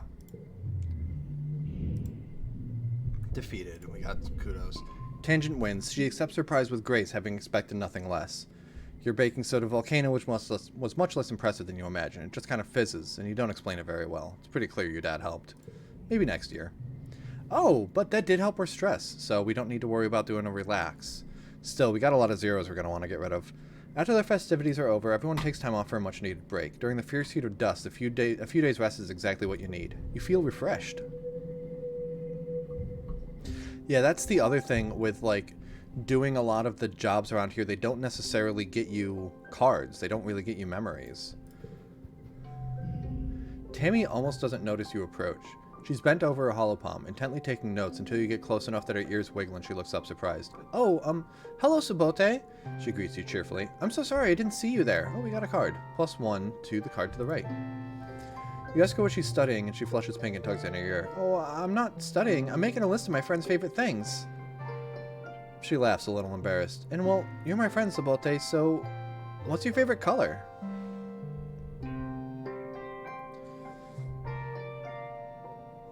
Shady says yellow.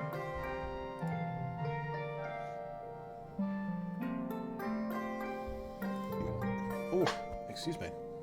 I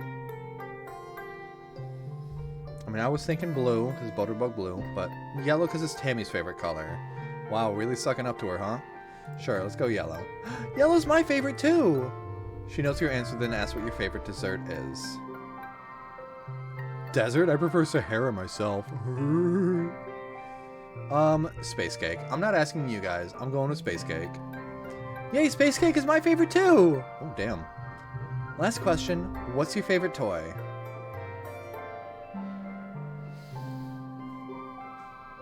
Donut is saying we have to go with stuffed animals.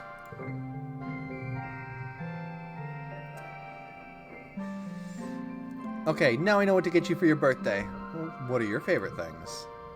She presses her index fingers together shyly. I like the color yellow and my dolls, and my favorite sweet is cake. Okay, but when's your birthday? You know when my birthday is, apparently. Ah.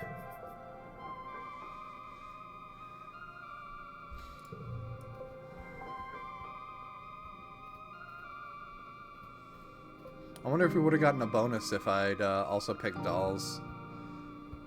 Okay, no one else has any conversation to have there. I'm gonna... I assume Dis is still... Yeah, he's sulking. Getting a jump start on that. Got a vacuum BRB. Sounds good. Let's see here. What do we get for babysitting? Babysitting is +2 empathy, +1 creativity, and +10 stress. What do we want to do this week, folks? We've got sports ball that we haven't done yet. Oh, we haven't done engineering class. I think we said we were going to do that next. Study engineering. Professor Hal rubs his hands together as he waits for the class to settle down. He's in a great mood. This must be his favorite subject to teach. If biology and chemistry are the wet sciences, then engineering must be a dry one. But believe me, this class definitely won't be dry. He winks. It's weird. We'll also be learning math, physics, computing, robots, architecture, and astronomy. Tangent raises her hand. Will we also learn about nuclear engineering, she asked. Holy shit, Tangent. Professor Hell nods. Yes, at a beginner level. We'll have an overview of atomic theory and take a field trip to the engine rooms to learn how our ship's nuclear reactor works to power the colony. Okay.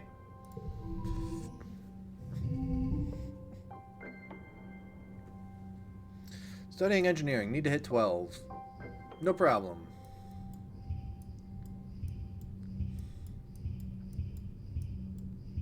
So many zeros. Oh my god. It's like I was kind of looking forward to doing a relaxed day so that I could get rid of the zeros, but... Alright, let's see if Mom's still going to yell at us about classes. We're in late dust season now. Tangent's watching a construction crew build scaffolding for the new engineering pavilion. They're using mushwood, which is so light that one person can easily lift a 10-meter long pole and stack it into place. She points toward them. Human beings are so great, don't you think? Before we landed, this was all just dirty jungle. Now it's civilization. I've been learning about adaptability in writing in biology class. The books say it's what sets us apart from the animals. Like, we don't need fur because we can make warm clothes, and if it's too hot, we can make air conditioners instead. If I had biology, I could impress her and be like, we can also sweat. Oh, we're so close to that one. Yeah, totally. Let's go with something that is at least is engaging in the conversation. Maybe the animals also have neat adaptations. She rolls her eyes at you. Maybe, but even if they do, I haven't seen any sign of intelligent life here. It's just this big dumb xenofauna. I'm friends with Cal. We're going with some animals here are smart and friendly. They're still animals, Sabote. Maybe they're just pretending to be nice so you'll feed them. You're lucky it didn't eat you. Dwarf's moth look cute, but one can eat through a bag of rice in less than 30 minutes. Even an herbivore can be dangerous here. It doesn't have to want to eat you to be able to hurt you. Together you watch the foreman put the blueprints for the scaffolding onto the floating screen of her holopalm, and raise it to the scaffolding to check their progress. I'd like to see an alien do that, she says primly. Humans look defenseless and weak, but we're the strongest species in the galaxy. Who else can literally bend reality to their will? Not a stupid alien, that's for sure. She puts one finger on her chin. I'm living proof that humanity is greater than our biology, she says. All of us are, really, with our genetic enhancements. We're the next step in humanity's evolution from great ape to galactic superspecies. Okay, Tang. That's wonderful. Let's see. Cal. Is Mom gonna complain about classes? Nope. Does Mars have something? Nope. Alright, let's talk to Cal. Hold this to your head now, my darling, you hear as you enter the garden looking for Cal. It'll help with the swelling. Cal is sitting with his mother, Auntie Tira, who kneels beside him holding an ice pack to his head. Cal's eyes are a little puffy. He rubs them and sniffs as you approach. Hello, Sabote. Tira greets you with a kind smile. Don't worry, Recalcitrance just took a tumble off something he shouldn't have been climbing. Mom, Cal complains. It wasn't that bad. Yeah, that sounds like something he'd do. He shrugged. I climbed it before and it was fine. It was slippery from the irrigation misters, that's all. Mom always knows how to make it better, he says with a boyish smile, even if I'm old enough to take care of myself. My brave boy, Tira says, stroking his hair. Thanks for humoring me. She looks over to you. Don't let him show off for you, Sabote. Ground-based feats of bravery only for the rest of the day. Cal whines and wrinkles his nose. Tira laughs and wraps him in a big, motherly hug, rocking him back and forth. Despite his protests, Cal's eyes close in happiness. He really loves his mom. Oh no, something bad is going to happen to Cal's mom. Alright, folks. We haven't done sports ball training at all, so that's a thing we could do.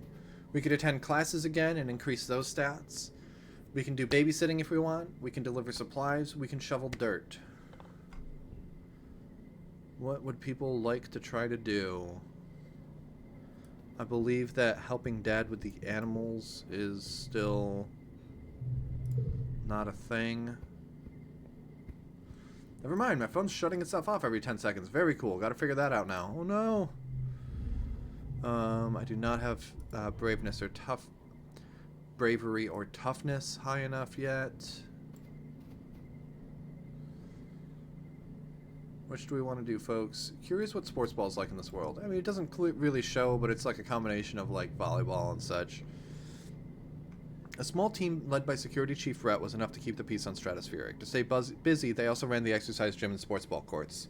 Here in Vertumnan, the garrison has expanded fast. They're building a huge wall around the colony and have an outdoor firing range and a big covered dojo. And best of all, a regulation-sized sports ball court. +2 bravery, +1 toughness, +1 friendship with an enemy, and +10 stress.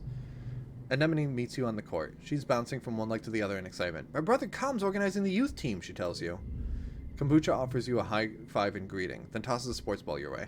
Let's start with a practice game to see what you're good at. You and Anemone are team captains. Pick your team. Anemone used to practice with Cal and Mars on the ship, but Tammy? You're surprised to see her here. Com will fill in to even up the teams, but he promises to go easy on the other side.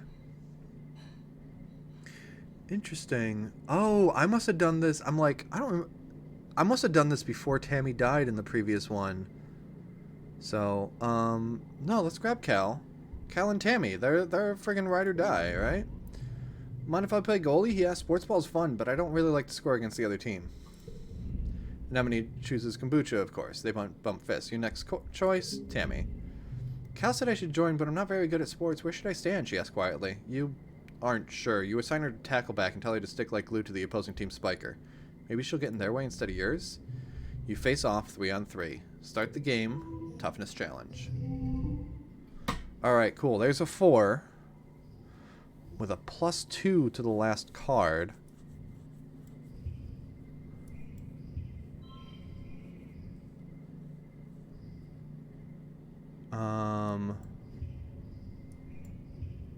Yeah, there's 1, 2, 3. So we don't get the flush, but we've got a third of the way there, and we'll have more stuff open up.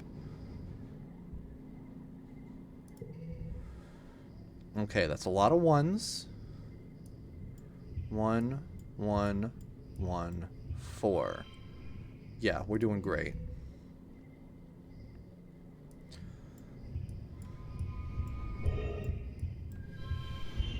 Hell yeah, super goal. +1 to toughness for hitting the hidden higher goal.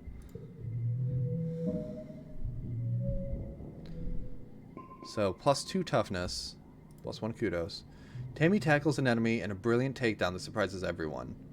She really took to her role as the immovable object. Cal makes an amazing jump save, but is winded when the ball hits him in the chest.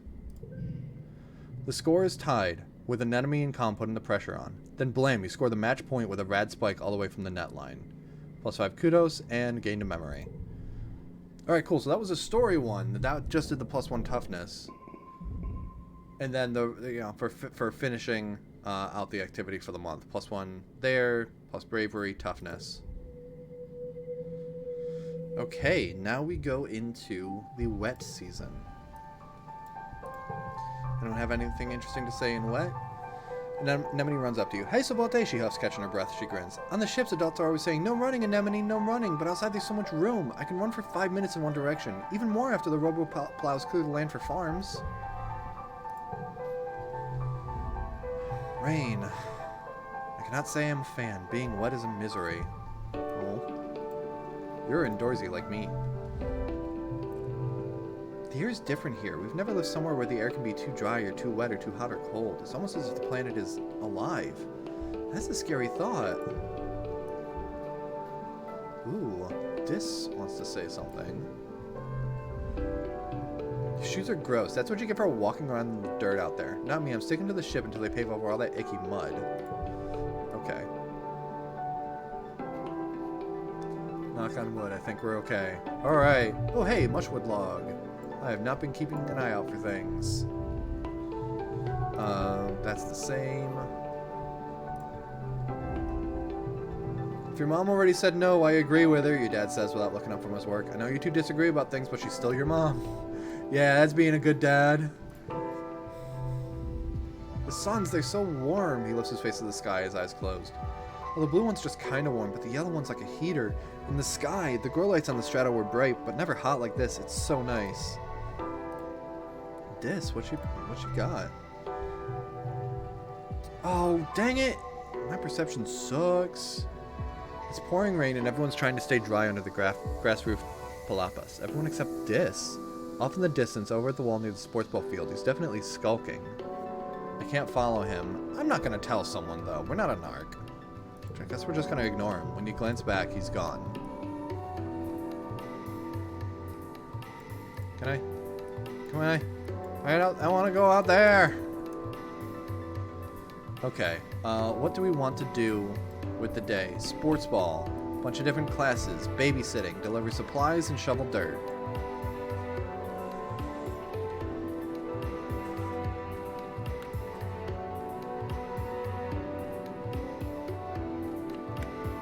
What do you think, Donut? I need to get you, like... Steph was saying that we should get like a little director's chair for him to sit up here like this. I think that'd be great, but couldn't find one in the right scale.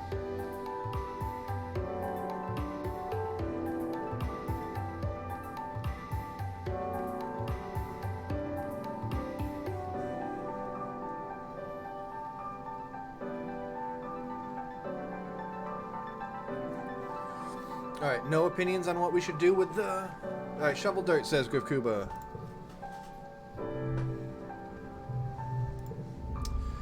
You join Cal at a particularly fragrant pile of compost. He's trying to use his hoverboard as a wheelbarrow, trying to push compost off it into the pile. Don't you just love this?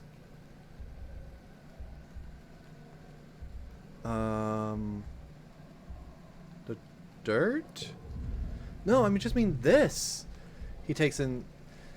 He waves his arms, dirt encrusted up to the elbows, and takes in the entire greenhouse. We get to help plant stuff and watch it grow. Even if we're just moving dirt around, we're still helping.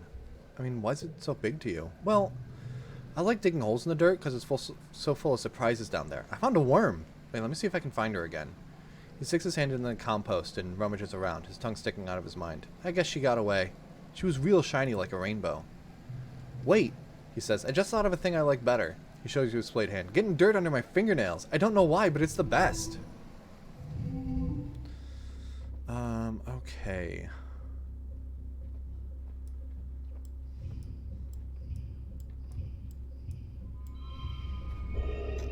Yeah, we got that +2, so that's a 16 now. That looks pretty solid.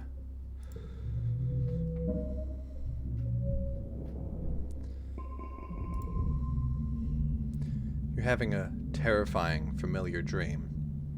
A monster crashing through the walls. Unfathomably large, every part of it wriggling and moving and searching for something. It tramples through the colony as you watch helplessly. Time shifts to the wreckage of your home. You're picking through it, looking for something, tears streaking down your dust-covered face as you lift heavy pieces of debris, searching.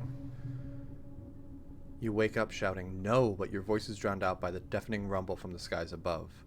The bedroom window is covered in water. It's pouring down from the clouds. You guess this must be rain, but you've never experienced it before. There's a bright flash from outside, then another crack and rumble. Thunder. It must be a thunderstorm. It's still the early hours of the morning. You've already almost forgotten your bad dream, but you're too unsettled to go back to sleep yet.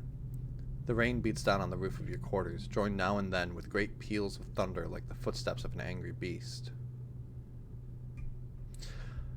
Do we hide under the covers until it's over, run outside and play in the rain, or go to our parents for comfort? I'm thinking run outside and play in the rain. Kind of seems to be where our character development is going. But I'm happy to play, says Shady Cats. That's +5 rebellion and relieves some stress. It's surprisingly warm outside and the water feels nice hitting your head. Everything smells fresh and damp and wonderful. And the dusty, packed ground has turned to squelchy mud between your toes. You don't get too far from the door to your quarters, but it's exciting being outside in the dark, watching dramatic streaks of lightning arc down the hills behind the colony.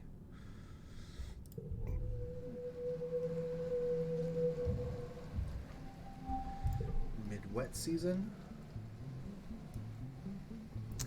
Anyone talkies? Anyone got anything to say? I don't think so. We're not getting close to a mark on any of these. Well, let's see, where is everything? That's there. That's 17. I don't think we have anything at 20 yet, because we can unlock moments with each of the characters when things get to 20. Yeah, like empathy 20 or greater, perform a random act of kindness. Okay, what do we want to do today? We can increase that empathy by doing the babysitting. We've got... so I guess just what do we want to focus on? Do we want to do academic pursuits? We've been doing shoveling dirt a bit, which has been providing supplies for the colony. That also really works with delivering supplies. Or we can worry about the social health of the colony, and that is babysitting. Eventually that could be tutoring or helping cook in the kitchens. You know, what do we kind of want to focus on? No babysitting, strength in mind. Yeah, I agree, no babysitting. I do, like, I wouldn't mind getting empathy up and doing more with Tammy. You need biology 20 or greater for that. Let me just see how much this would add. This would add 2 empathy. And like, there has to be other ways to get empathy, right? +2 biology. For trying to do stuff that's in Cal's wheelhouse. Let's do life sciences. Tang is absent almost all of this month. Hal explains that Chief Engineer Instance has asked for Tang's help with a few experiments. Because you judge on what you know, not what you prove you've learned in class, many older students choose to skip class and instead get hands-on experience in their field of interest. Tang's been working closely with Instance since she was just a kid. Okay. Da.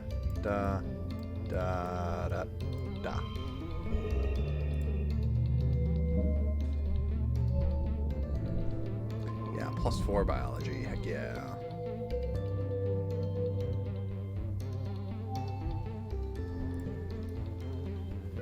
One more of those and we might be able to do the thing with Cal. Making sure everyone's good. Actually, I keep on forgetting I gotta keep an eye on the ground for mushwood and flowers and stuff like that, but I don't see anything. So we have one more. Let's see, what's our stress at right now? 67. Learning increases our stress by 15. Other activities increase it by 10. Either way, we could do like 2 classes and still be fine. Or no, still 1. And we'll see what we want to do when Glow comes around. So we're going to do this and then 1 more month and then call it a stream. So what do we want to do this time? We can keep working on our toughness by playing sports ball in the garrison. Does this also do toughness? Hold on, what does shoveling dirt do? That's toughness in biology, right? Yeah, that's toughness as well. I guess, hold on, if that's toughness, then what is sports ball? It's primarily bravery with a little bit of toughness.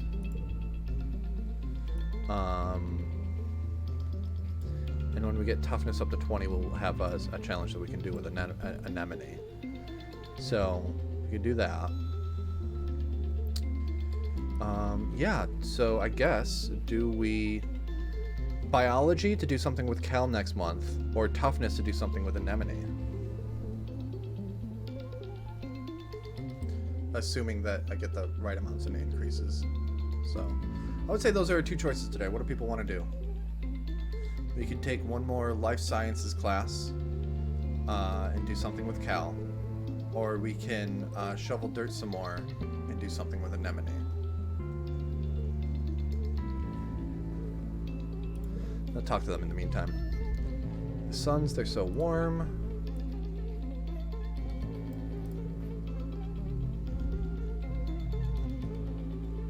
And running. Life sciences, says Grifkuba. For today's lesson, we'll start with a fun group project, Professor Hell tells you.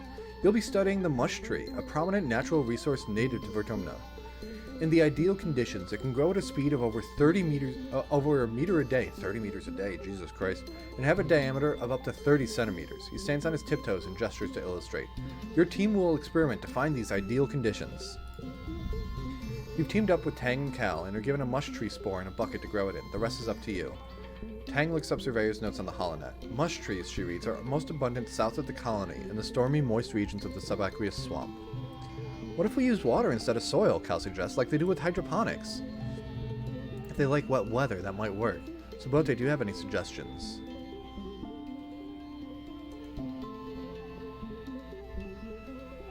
Oh, my headset shut off. Cool, thank you.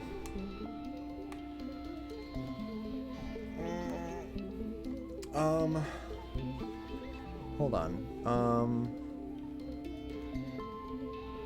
That's water.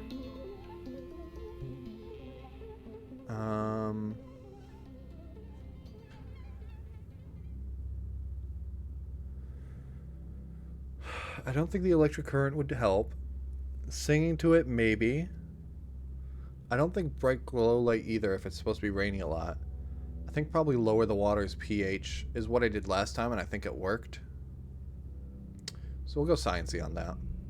You fill it with water and add spark snow crystals. They're sometimes left over at the end of quiet. They're mildly acidic, which means they should lower the pH of the water.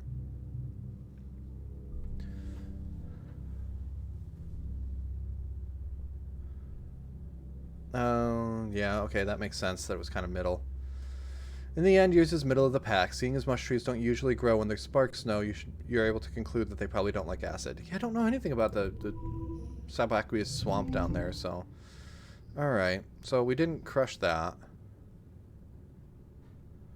Ah!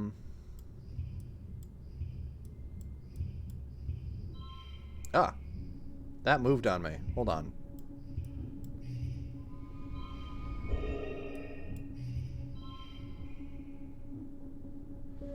That's +2 to the last card.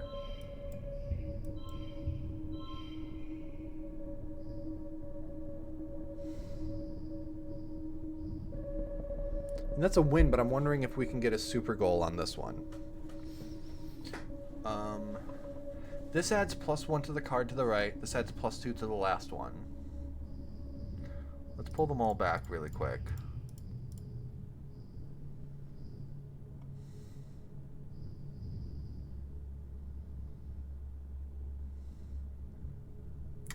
Oh, we can go like 1, 2, 3.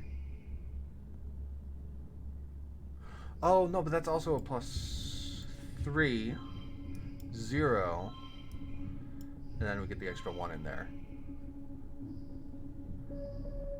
If I put Tammy at the end, her plus 1 to the card to the right doesn't actually help. It doesn't actually increase anything. This is always going to add plus 2 to the last card.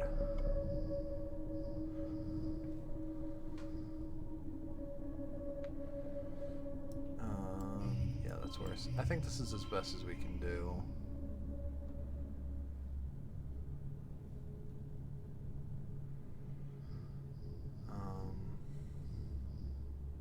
Yeah, we'll just do this.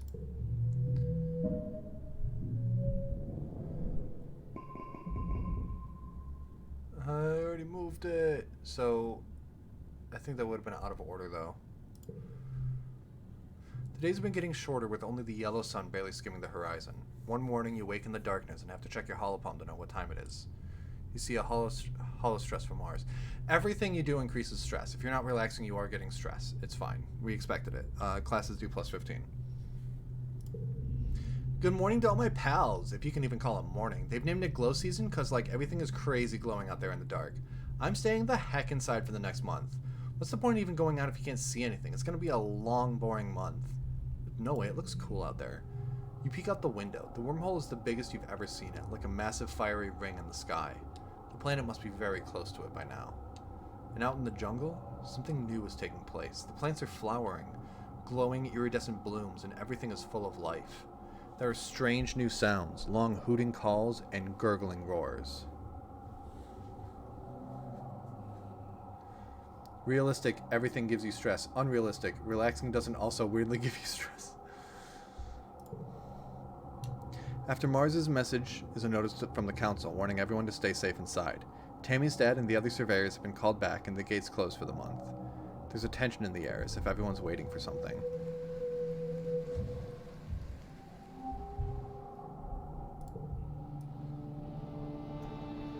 Okay, so we can wander around a bit during glow.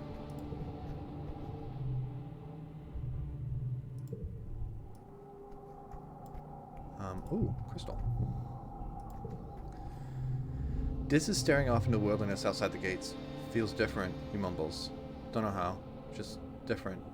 You ask him what he means, but he just shakes his head and stuffs his hands inside his pockets.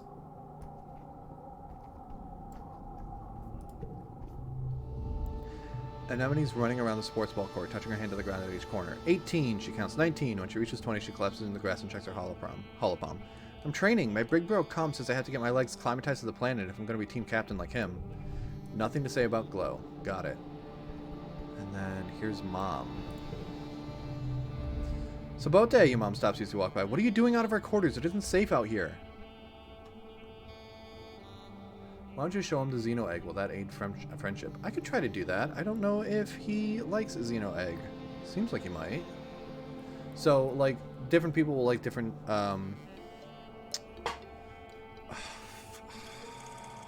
gifts. So, but yeah, we can try that. Mom, I was just heading back. She folds her arms and eyes you suspiciously. That's right you were. Good boy. Stars, it is beautiful, though.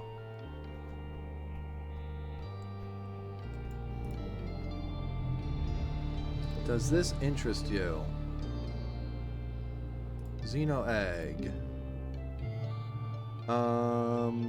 Okay, so that's not something that he likes. Yes, it's a +1 to friendship, but if it's something they do like, it's +2. Okay. I mean, it doesn't hurt to give it to him, but... The living quarters. The ship's quarters where everyone sleeps, eats, and hangs out. The private bedrooms are small. You share one with your parents. Okay, so... we're at 82 stress. I do think with people being kind of on edge with glow and also our stress being high, I think relax in the lounge is going to be what we go with. The lounge is a long, well-lit hall along the outer hull of the ship's midsection. It's strewn with tables and cushions and serves as a communal living room for the tiny one-room spaces every family is assigned. You flop down into the lounge's big beanbag pile with some of the other kids. Cal has a dazed, peaceful look on his face. The air smells so good on Vertumnan. So does the dirt even. You notice his clothes are filthy, but obviously Cal couldn't care less. Anemone bounces in. Holy crap, there's so much space to run around and play in. Common Chief Ret set up an outdoor sports ball court and it's way huger than the old one on the ship. Tangent carefully selects one cushion from the pile and perches on it. The school's expanding to some of the empty engineering bays, she tells you. We're getting a big new lab to do experiments using local resources. There's so much to learn about this planet. Anemone rolls her eyes, but Tang continues. We shouldn't forget our studies just because we've landed, she says primly.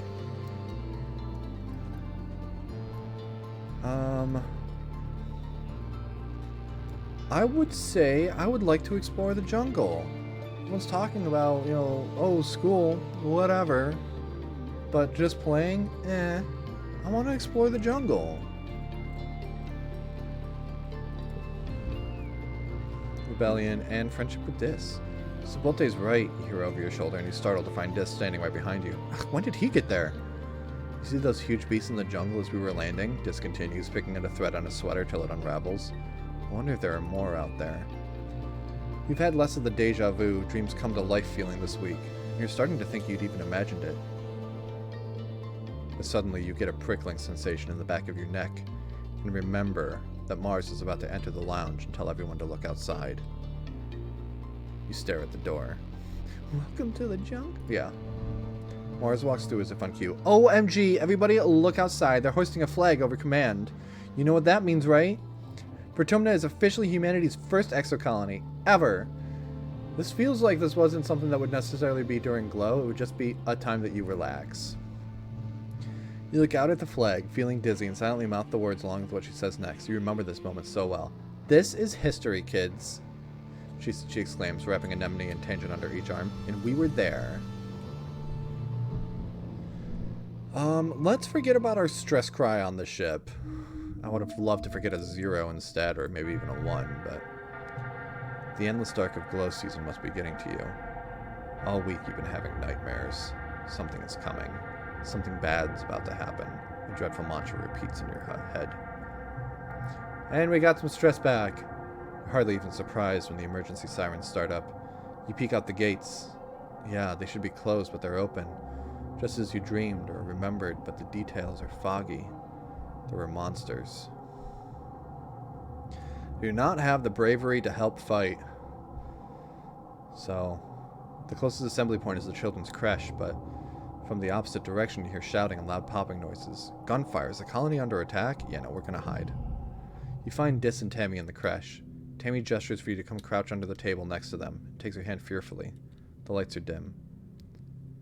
Are you scared? Tammy asks quietly, her eyes wide and tear-filled. I'm just going to nod quietly. You comfort Tammy, who cries softly while you wait for it to be over. She's worried about her dad, Tonin, the head surveyor, who was working at the gate when it started. You grew up here. Feels weird to be hiding here, like you're just little kids again. You hear more gunfire and yelling, but within half an hour they play the all-clear tone. Tammy's dad, Tonin, is the first through the door as the lights come back on. He gives Tammy a huge hug, and she bursts into tears again. You're relieved when your parents arrive with an ashen-faced Cal. They won't talk about what happened to Geoponics. After 2 weeks of darkness, with the blue sky barely skimming the horizon, it begins to move higher in the sky and daytime returns. The council admits that they don't know how the gates were opened or how the creatures got in. Some of the attacking creatures are once thought to be docile. Others were species nobody had seen before. It was like something had driven them to assault the colony. At least nobody was killed. This time.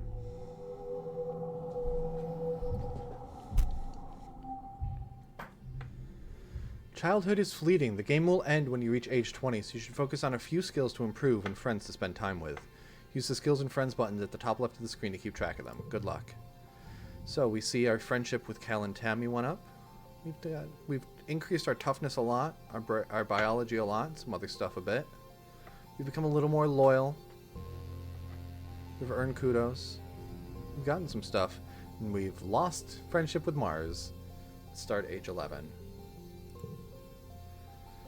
And this, I think, is where we're going to call it. Yeah, we can see friends here.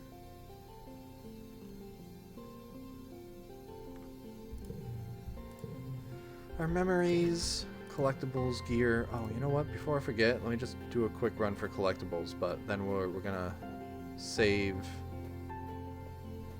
and exit.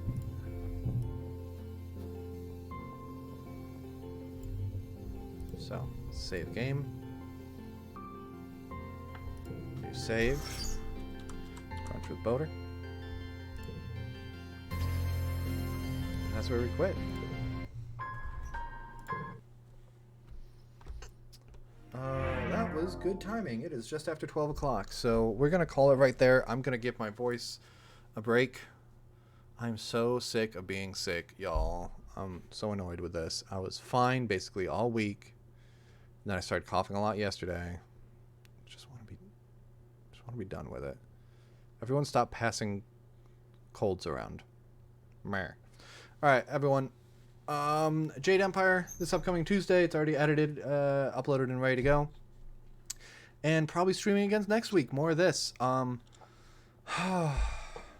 really want to keep playing this game. I did my first playthrough on my own. But I should probably not play it during the week so that we can keep playing it together. I can find other things to play, but man, the itch is going to be there. That's the downside of doing something on stream. In this particular case, I really want to play more of this game. Yeah, so we'll be doing this game pretty much straight on streams. So hopefully it goes a little faster. We did 1 year this time. We'll probably do multiple years as it goes forward. Because, yeah, the story keeps unfolding, but obviously the first year it takes longer as well. So we might do like 2 years in a longer stream. So Celesta 2 demo. What's that? I don't know things.